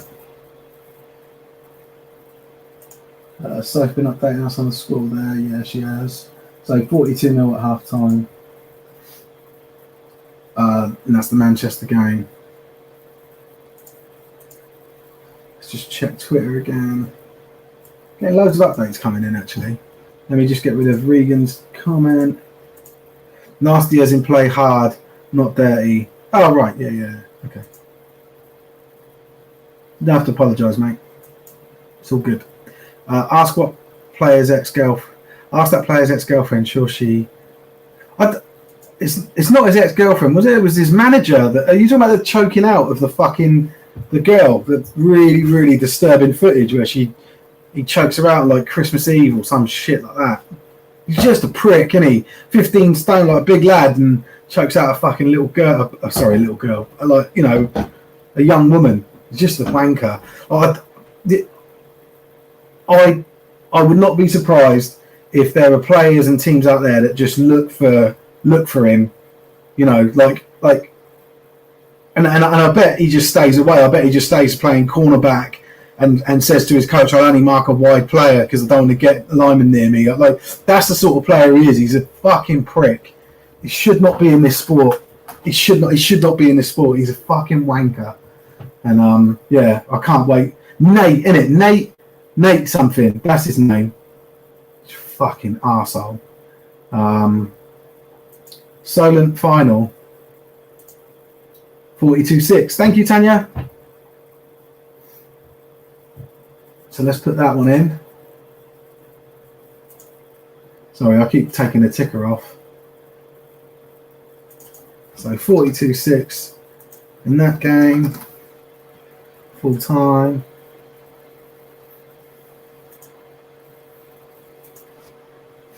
What do you guys think of the Warriors not showing any TDs? Because if I compare that, I don't know, I just like thinking out loud, right? If I compare that, it's like their coverage is the exact opposite of most other teams. Most other teams will show key updates, scoring touchdowns or maybe scoring drives if you're lucky. The Warriors show you all the other stuff in between, but won't show you when they score. I don't get it. And that's if that's true.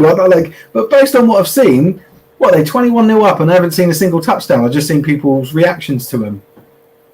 Well, what do you guys think about that? I just find it odd. Like, what? Like, you can't. If you do they genuinely believe that that's what's keeping them to be making them the best team in the country because they keep their cards close to their chest? I would say it's more to do with how good they are in their athleticism and stuff. And even I would say 80%, maybe even more of the teams in the UK, they could say, "All right, guys, we're going to be running a slant here. This guy's going to throw it. This guy's going to catch it, and he's going to take. And good luck defending it." I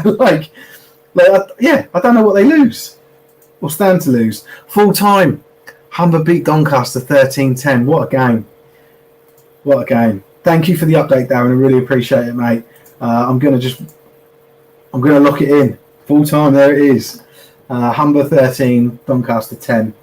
Yeah, I don't get that decision. I'm not trying to slate the team for but I've never understand the going dark thing because obviously I advocate for social media. The social media isn't the team, and by stifling it, you're not serving the team. You're disservicing the club. It just doesn't make sense. Saying to players and coaches, "Yeah, I don't want to see any shit from you. Don't post nothing." That's cool. But then, the main team social media feeds having nothing on them, I've never understood it. I've never understood that. Yes, I don't know. It feels to me like you've got a coach there in Tony Allen that's probably got a bit too much control, and maybe that's another reason he's so successful. But a bit too much control over stuff that doesn't really concern our coach. But to not show TDs, that's definitely not the media team saying that, is it? That's definitely come from someone on the coaching side that's like, "I don't want to show the TDs." Because the media team would be like, "Yeah, that's the best stuff. That's what everyone wants. That's what we work so hard to get. That's what the players want to see." I don't know. I know no one's jumping in the comments there, but I'd love to know what you guys think about it. Aztecs 44 ball 7. Let's update that one.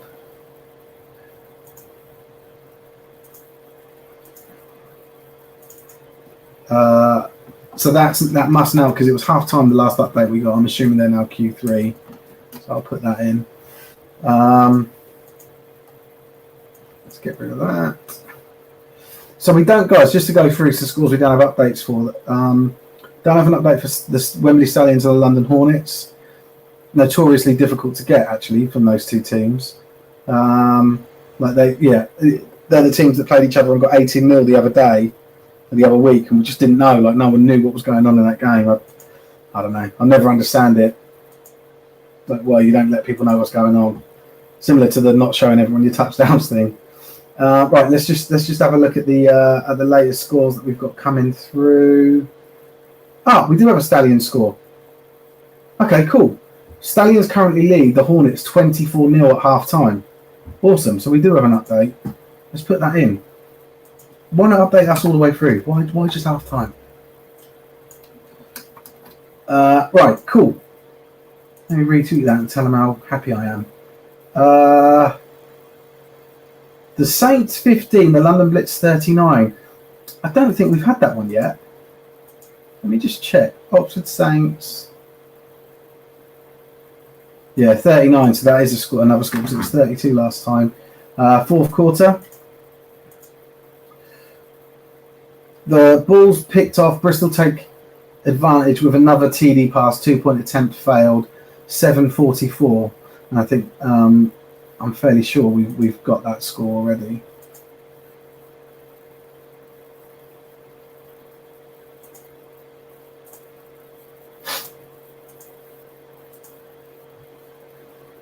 Yeah, we do. Then Somerset said we got the wrong scoreline. Wyverns are leading the 28-13. Let's have a quick look, make sure we've got that. 28-13. Oh, okay. We had last update we had was 28-7.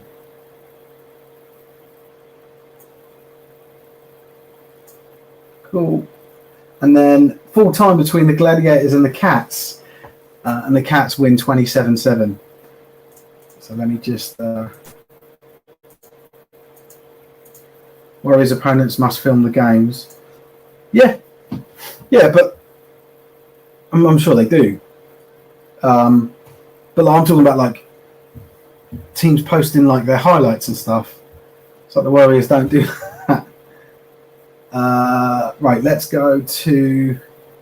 Sorry, I just want to make sure I close off this one, which is the Cats game. So they ended up winning 27-7. Over the Gladiators. That's full time. So we're definitely getting the full times coming in. We do have a full time score from the Nottingham game. So Nottingham Burgundy 28, Nottingham White 6 at full time. So well done to the Burgundy. And then Doncaster, they just posted a picture of the team talking about the coach talking about the loss. So they lost 13-10 to the Humble Warhawks. Really close game. Good game, that one. Are the Falcons streaming their game? Yeah, if you go to their Facebook page. It's not a proper like production stream, but it's better than the average. It's better than someone stood on the sideline with their phone, in portrait mode. But just don't expect high production value. But you can watch it. Go and have a look. Sorry, I took it off. Right, let's go and see. Let's see Instagram.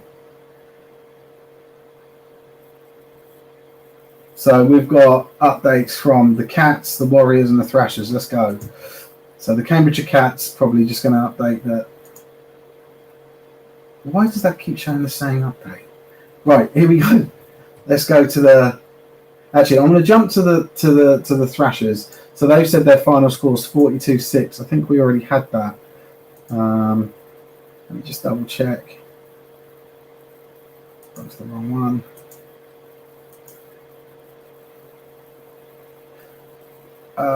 Silent Thrashers 42-6 at full time. Yeah, cool. We do have that.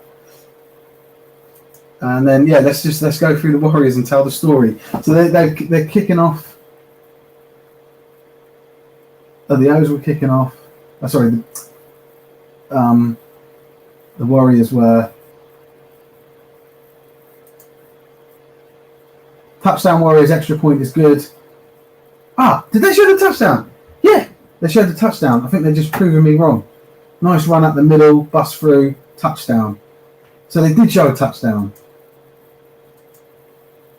So that Hold on, I'm gonna reserve the score update. But at that point it was 28-0. They got they get all of their extra points, or they have got all of their extra points. 28-0.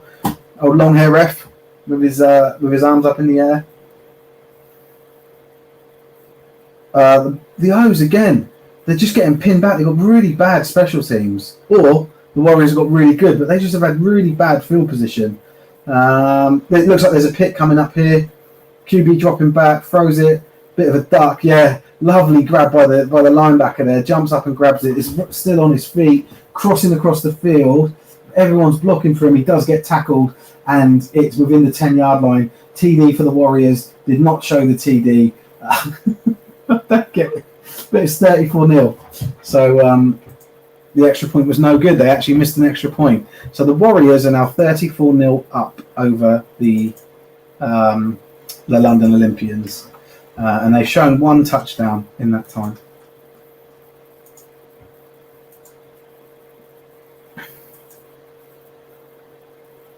Right. The Blitz. The London Blitz B have scored again on the Oxford Saints. So that now makes it 46. So they got the extra point. 46-15 in the fourth quarter there. So a bit of a hammering. In the Somerset game, Mike Ellicott Mike Ellicott in again. Sorry, 2-point conversions no good. The Wyverns lead 34-13. Yeah, so they've locked this game up. I think. I can't see the Cornwall team getting anything out of this now. Well, I think I said that at the last score update. 34-13. We don't know. We're assuming it's Q4. What else have we got? Let's check. Has anyone got an update on the Leicester game?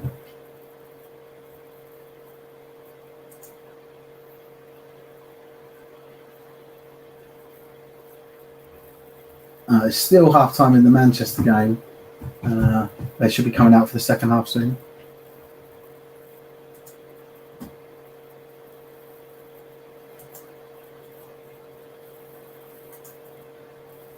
If it's not Mick and his cronies, I don't want to know. Yeah. It's still the reference here is Mick and Jonathan Rooney from the UKFL did the commentary for the Falcons last week, and I mean Mick was shit, wasn't he? Let's call it as it was. Coach Rooney was quality. He knows the game. Mick was like Mick understands like the basic mechanics of the game and how things work, but there was a lot of things he didn't know. He's a guy that's tried to do breakaway league several times in over his time. I was chatting to someone that told me he tried to do one in like the old days, like I don't know, the 90s or the 80s, I don't know when, but there was they told me the name of the league and everything he tried to do, and I was like, mate, what's up with this guy? It's like he's just this like he's like a blister on your foot that won't go away. But yeah, and it's funny because I guarantee you, if I asked him about it, he'd go, no. Because I asked him about the breakaway leagues he's tried before, and he denied it to me. I got him on the phone. He said, no, it wasn't a breakaway league. I was like, oh, okay, what was it then? He's like, oh, it was just a chat. We were just talking to Baffer about what was possible and all that. I know it was a breakaway league because the incumbent, he's not there anymore, but director of marketing at Baffer at the time, I'd met with him in London, and he told me it was a breakaway league. Like the guy's just full of shit, man. Just fucking don't believe a word of what he said. I reckon he could do commentary, and I reckon he could say he could watch something and then tell you that something opposite had happened, and he'd be convinced of himself. It's fucking unbelievable, mate. Pathological. Anyway, yeah. So just steer clear of him and his little harebrained schemes, because he's got no credibility, man. The guy's unreal. I'm going to do it's funny, right? I've got my own business, right, and part of that business owns the Amelie Fund, the non-profit, and then part of it owns Gridiron Hub and what it's going to become, right? It's obviously running at a loss for now because we don't earn money. But what we're also doing, I also own a franchise, right? So I had to go and decide what franchise to buy into, and what we wanted to do if it worked for us as a business model, and you do all sorts of research into it, and you speak to the people that run it, you speak to existing people that have bought into it, like that's the process. That's how that stuff works. So having gone through that as a business owner, like this was about 4 or 5 years ago that we did it. We ended up having to take a business loan out to be able to pay for it and all this stuff. So it was like a big deal. I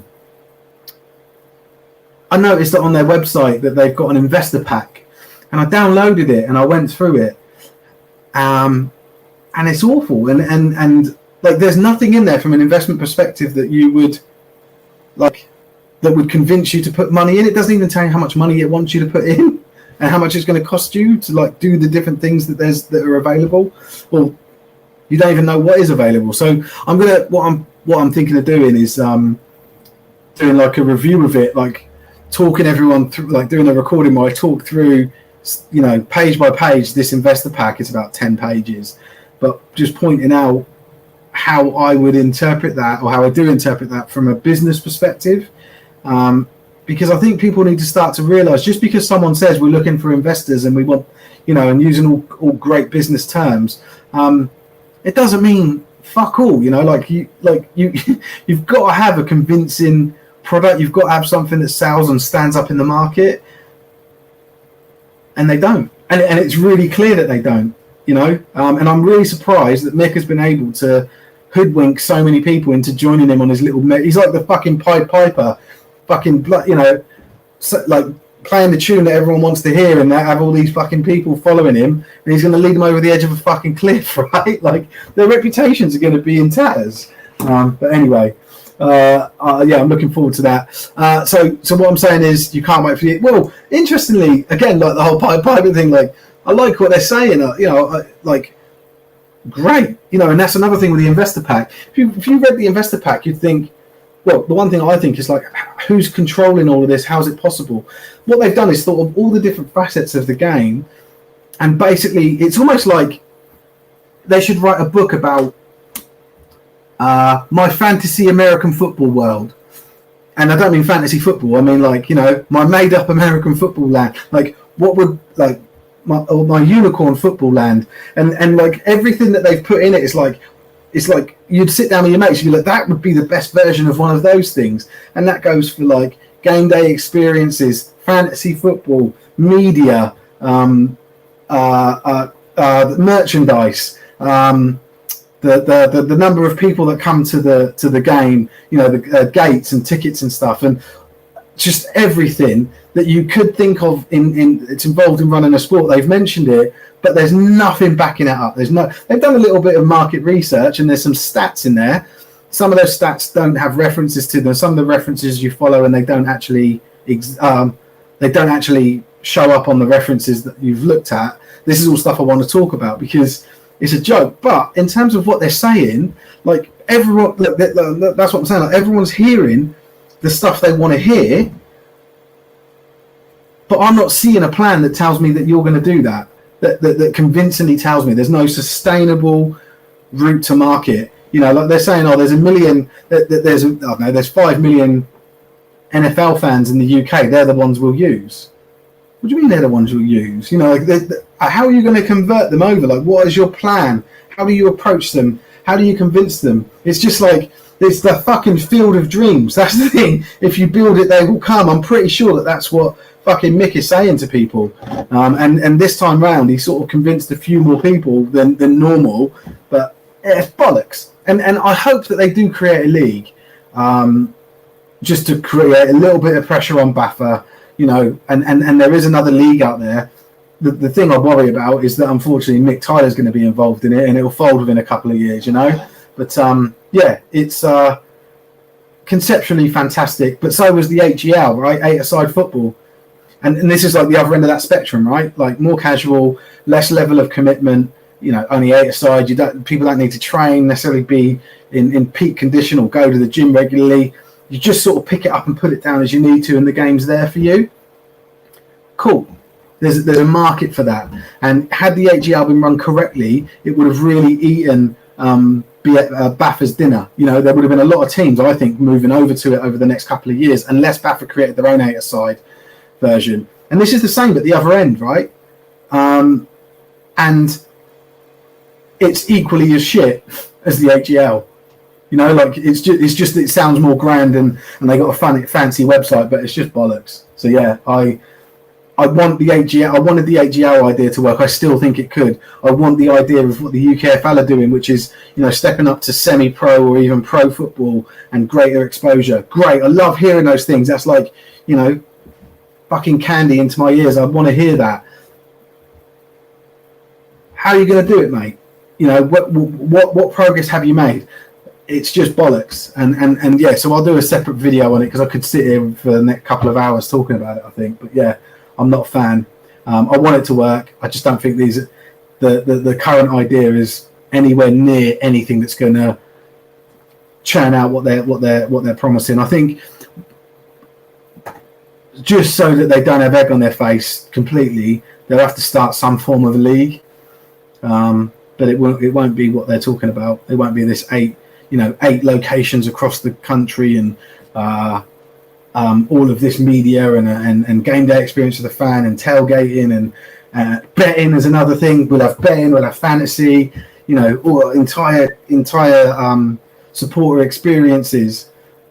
It just won't be there. So yeah, that's my take on it. Just nonsense. Do you know what? I talk about it in such bad terms. I'm half expecting them to try and get a lawyer to tell me to not talk about it anymore. Like get me for defamation, but I haven't defamed them. I'm just telling them what my fucking opinion of them is. And I don't have a problem with most of the people that are there, or any of the people that are there. Just Mick Tyler. I just think he is like what Nate Dickhead is that likes to fight people on the field. He's like an equivalent Parasite, but just an owner of teams or trying to be an owner of a league. They both need to just fuck off out of our sport and leave us to it. Just go and do some other stuff. Don't care. Like he's well, I would say he's equally as parasitic. He's probably worse. They just need to go. Fed up of them. You've tried. You've failed. Fuck off. So yeah, that's my problem with him. Anyway, let's stick to the updates. Well, let's go back to the updates. The Saints have scored. So the Oxford Saints closed the gap somewhat. Is currently the Blitz B46, the Saints 21. So well done to the Saints for getting on the board there, scoring an unconverted PAT. They're still in the fourth quarter there, obviously because when that's over it's full time. Let me just scroll down and just see where the updates pick up. There seems to be a battle. So this is Somerset Wyverns. There seems to be a battle for offensive MVP as Tom Bowering takes another touchdown in 2-point conversion, no good. Wyverns extend the lead to 40-3. This one's turning into a bit of a blowout, and nowhere near as close as I thought it was going to be. But fair play to the Wyverns. Birmingham Bulls, great goal line stand for the D after a pick leaves the Aztecs with a short field. The Bulls ball after a failed 4th down and goal. I'm finding the Bulls update, and maybe I should expect that. They're a little bit biased, like it's like a fan has written it. Maybe you should expect that from the actual team, but. Yeah, it's almost like they're trying to sort of like, I don't know, polish a turd a bit, you know, like in some of these updates.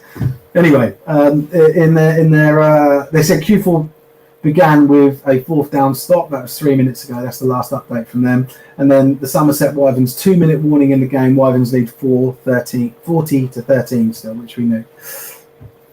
Cool. What time is it? Oh, it's 5 o'clock. I should be stopping soon. Right, let me see. I'm going to do the last couple of rounds of updates of scores, and then I'll call it a day because I'm fucking flagging. I'm poor. I don't know if you can tell, but I'm fucking pouring with sweat. Actually, let me just check my oxygen.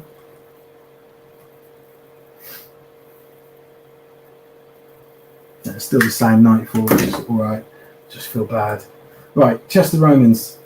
They have scored. The Chester Romans are on the board. So. Titans 42, Chester Romans 7. Right, hold on, let me just pause the old the Warriors ones because they're a bit intense in terms of talking through them. So back to the Warriors. Let's just see. A little bit of a gain on a run there from the O's. The QB tries to take it wide, slides, gets tackled. The O's punt on 4th down. This returner looks like he's going somewhere. He's got space. He's running down the sideline. Great blocking. Cuts inside. He takes it in, but a flag's thrown. Warriors throwing a pick. The Warriors threw. Hold on. Let me go back and read that. Warriors throw a pick. O's come out on offense. So that TD was called back.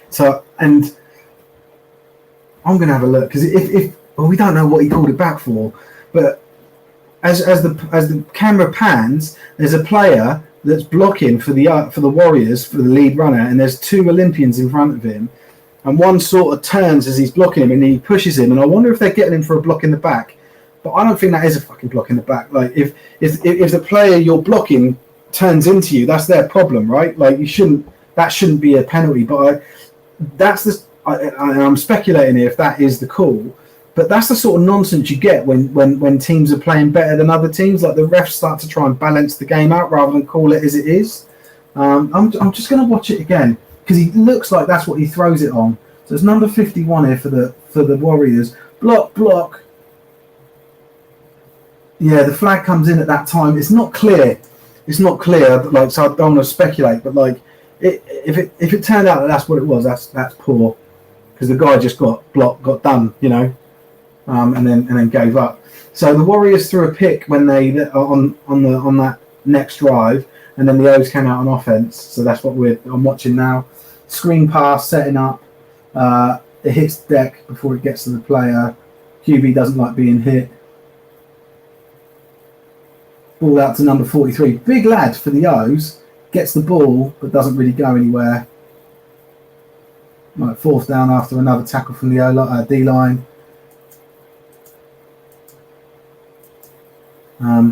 They've said this is PI, so pass interference, so this will be interesting.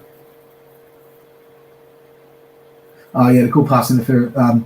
It is, yeah, pass interference on the 2 O's defenders. No score updates. Sorry, I thought I was going to be building up to a score update there. Just a little bit boring, that game now. It was like high-powered, smashing, just destroying everything the O's tried to do initially. Right, let me just go back and see any scores here. We've already got Mustangs.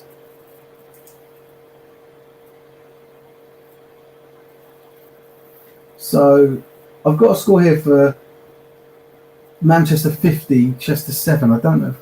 Is that an advance on what we've got?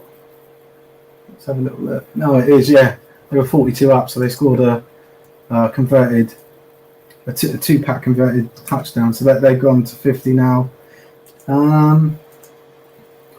Let's have one more look here for the Twitter update.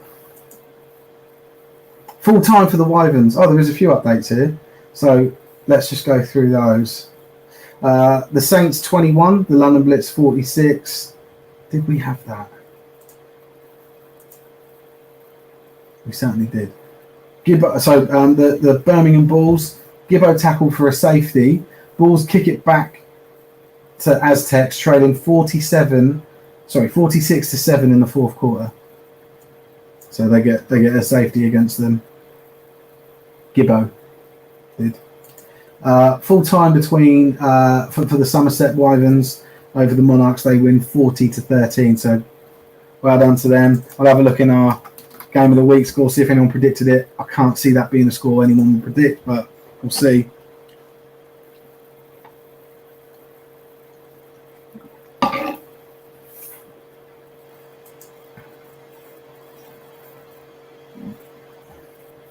I was going to get an update from Mikey, wasn't I? Let me see if I can.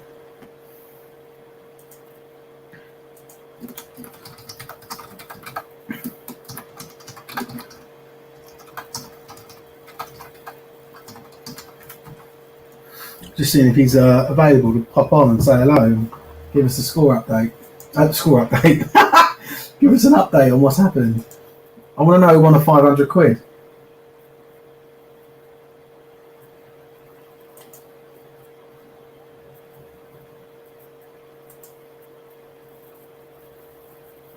Right, no, I think we're done in terms of updates. Let's just see what Mikey says, if he's available. Right, the Warriors is a deep ball there. Those caught a ball. They're actually moving the ball for the first time, I think, all game. Titans, the Romans confirmed the 57 scoreline, and that's it. So yeah, the scores are sort of running down. Right, so let's do an update. Let's do a scores update for everything, and then we'll get an idea of where we need scores and updates. But I'm ready to sort of wrap it up now anyway, because it's slowing down, and so am I. I want to talk to my missus about Sarah Harding passing away. Right, let's go. So, so we already, so a lot of the stuff I'm just reconfirming that we already had in. So Edinburgh Wolves beat the Inverclyde Goliaths 54-0. The East Kilbride Pirates versus the Glasgow Tigers. We don't have a score update from, so if anyone's got something for that, that would be fantastic. Let me know. Then down in the White Rose division, Humber Warhawks beat and you know, a close game there, but they beat the Doncaster Mustangs 13-10. So well done to them. I think that's, I called for the Mustangs to win that, but it's a bit closer than probably what I was expecting. But yeah, good game. Then down in the Red Rose division, the Manchester Titans are winning 50-7 over the Chester Romans in, I think, what is Q3. Although they're going to be rolling clock now, so that may be Q4. Let me just remove the quarter from that update. Then down in Mercia, the last update we had from that stream for the Leicester Falcons is 34-0 over the Staffordshire Surge. Again, no idea what the score is now or the quarter, because it's just a video, probably with someone talking over it, but we can't hear that. The Shropshire Revolution 3, Tamworth Phoenix current. Well, the last update was 49. That was in Q3. So again, running clock there. You would imagine that they've gone into the fourth quarter. Cambridgeshire Cats, they end up beating the Colchester Gladiators 27-7. Is the full-time score there. So far we've still got one, a couple of games to finish, but we don't have scores for. We haven't had score updates for a couple in a while, and have no score update for East Kilbride versus the Glasgow Tigers. So if anyone's got those, that would be cool. Let me just quickly save my progress. And then moving on to the other games, we'll start with 7. Bristol Aztecs defeat. I think they. Oh no, it's still playing. But they're ahead 40. Last update 46-7 over the Birmingham Bulls. I think that was in Q3. Again, another running clock, so may well be Q4 there. Hereford Stampede. The last update we had was they were losing 22-0 to the to the South Wales Warriors. I remember seeing somewhere that South Wales Warriors put I think it was on their Facebook, they put the original Warriors, because they obviously don't like the fact that the London Warriors or the London Cobras were allowed to rename themselves as the London Warriors. Thames Valley. So in Thames Valley we've got the Oxford Saints 21, London Blitz 46. So yeah, a bit. I don't know, run away somewhat with it, but it's good that the Saints have scored some points. It's in Q4, that one, so expecting that to close off anytime soon. The Stallions and the Hornets. We only had a half-time score on the Stallions Twitter feed, which was 24-0. So they're winning, or they were winning 24-0 at half-time over the London Hornets. The Olympians versus the Warriors. The last update we had, 34-0 to the Warriors. The Olympians starting to sort of do a bit more in that game, stopping the O scoring. They're driving down the field a little bit. They won't. There's no comeback. I'm not saying that. I'm just saying like it's that they've sort of stemmed the flow of the London Warriors. That maybe temporarily, maybe for the rest of the game. Who knows? But the Warriors aren't as rampant, but they're certainly still dominating that game. Cornwall Monarchs 13, Somerset Wyverns 40. That's a full-time score from the southwest. And then the other full-time score from the southwest was the Bristol Apache 38, Torway Trojans 0. That was in fact a game that was called at half-time.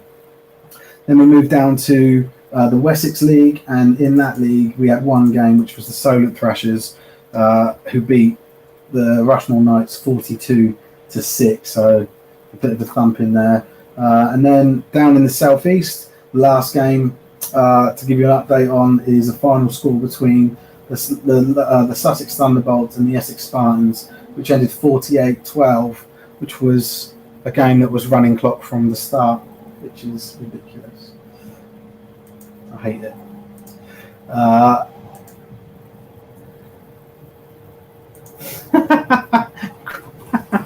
Grant is one of the coaches for the Caesars. It's a tough loss today for the Caesars. On to the next one. Well, they also won, so it's just making light of the fact that they played themselves today, similar to what the Knights did the other week. But the Knights did their O versus their D. The Caesars actually had proper two teams, which is quite cool. Right, I'm going to do. I keep saying I'm going to do one last check, but I'm just waiting. I just want to see more games finish before I sign off. Right, let's do a little refresh, guys. If you've got any more scores, just let me know before I end this. I'll go and lie down and collapse. Just go to sleep. I can't believe Mike hasn't responded. I know he's busy. Right, let me see the updates. There's only one update, which is from the Birmingham Bulls on Twitter. These stuff a fourth down run to get the ball back. It's still 46-7 in that game against the Aztecs. Cool. Is there anything else on? Oh, let me just open up Facebook and see if there's anything else on there.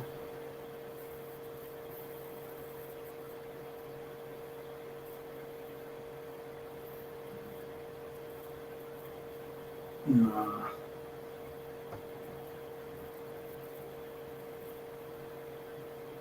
Nothing that we don't already have.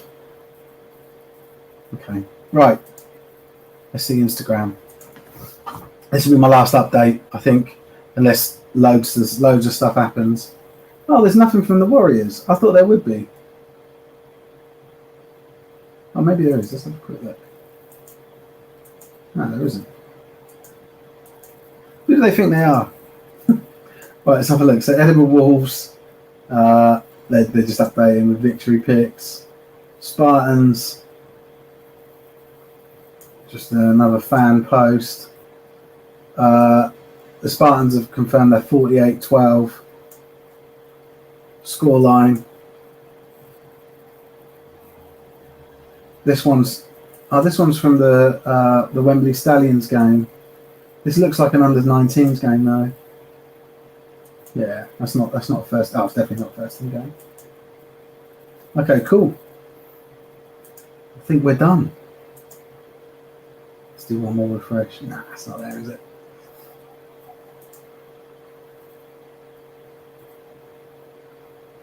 All right, cool. We'll sign off there. Like I said, I'll come back in. 57. We do have an update. 57-7 to the Manchester Titans. Let me just get that in. It's not finished, but it's 57-7.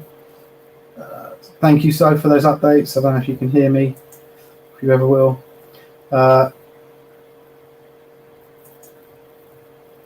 Grant says, shout out to Joe Walker. Is his name Joe Walker II? Is that what that is? Who came down to help out and referee our game today. Best crew this year. Yeah, cool. So we've got those updates in. I'll be back later on this evening to do the final updates, and I might post the score that we call them scorecards, you know, with the individual scores for the different fixtures. I'll see how much time I've got when I do it. It's basically depending on how long it takes my kid to fall asleep. Sometimes he likes to fuck me about a lot, basically. There's no other way of saying it. He's a nightmare at times. Takes him, like, I think the record I've been is like 3.5 hours up there with him. And winds me up. So, I don't know. I'll try and knacker him out before we go up there. Get him running around, going up and down the stairs and stuff. But anyway, yeah. So thank you guys for watching. Really appreciate it. I know it was a bit tougher today, probably for you as viewers and as well as me presenting, just to get all the information in. Like I said, we're working on stuff to automate some of these scores, and even what it will even do is update like the league tables to show, like, if it ended there, what would the league table look like, which would be quite cool. And then box scores across so box scores are just quarter by quarter score lines. So just some cool little data things that we're working on. But the big thing is the rebrand, and you'll know all about that because we'll make a lot of song and dance about it for quite a while. But also because I hope that you'll benefit from it and you'll want to use the website as a player, as a coach, for different reasons that I can't go into. But it will become very apparent once we go live. But yeah, there's lots coming from us. Thanks for sticking with us. If anyone out there wants to, so I talked briefly about this social media like group of people that we're looking to pull together, or online media team that we're looking to pull together that from different clubs to sort of help each other out, advise each other, and work together on stuff. I haven't formed it yet. It's just an idea that I shared, and it looks like we'll have, there's definitely going to be a couple of teams in it, but the more the merrier, really. So if you guys are interested in that or want to run it by your media team, see if they're interested, then get them to contact the page, and I'll speak to them. What else is there? Oh, sorry, I've just got an update from Bristol. So it's full time. They won 46-7. Let me just put that in. So that was the last score update we had anyway. But let's just turn that over to a full time. I don't think there's any other scores that have come in. Yeah, there might be a couple. I'm not going to read them out. I'll just update the posts. If the other thing actually, so if anyone wants to actually get involved with Gridiron Hub, and that could be like Gameday Live, like hosting with me, or I don't really want to host all of them. I certainly won't have time. Like when it comes to the Uniball, we've already got 2 different hosts that are going to step in, but there's so much to do with Gridiron Hub, and like I said, like the data stuff and admin stuff that you don't need to be like a presenter to do. It may not even be to do with Gameday Live, but we're always looking for people to join. Even if you don't want to join our team, you can still write and publish on Gridiron Hub. So if you want to do, if you want to write your own articles, game day reviews, interviews or whatever, we're always happy to publish other people's content on our platform. Again, with the new rebrand, that'll be a lot more obvious, and a lot more prevalent. I think people will always think that they've got to be part of some deep inner circle with us, and you don't. We're quite open and transparent. So yeah, just let us know. If there's anything we can ever help you out with, ask us. Sort of see us as a support function for you guys. Thank you for joining us. We'll catch up with you next week. Keep it real.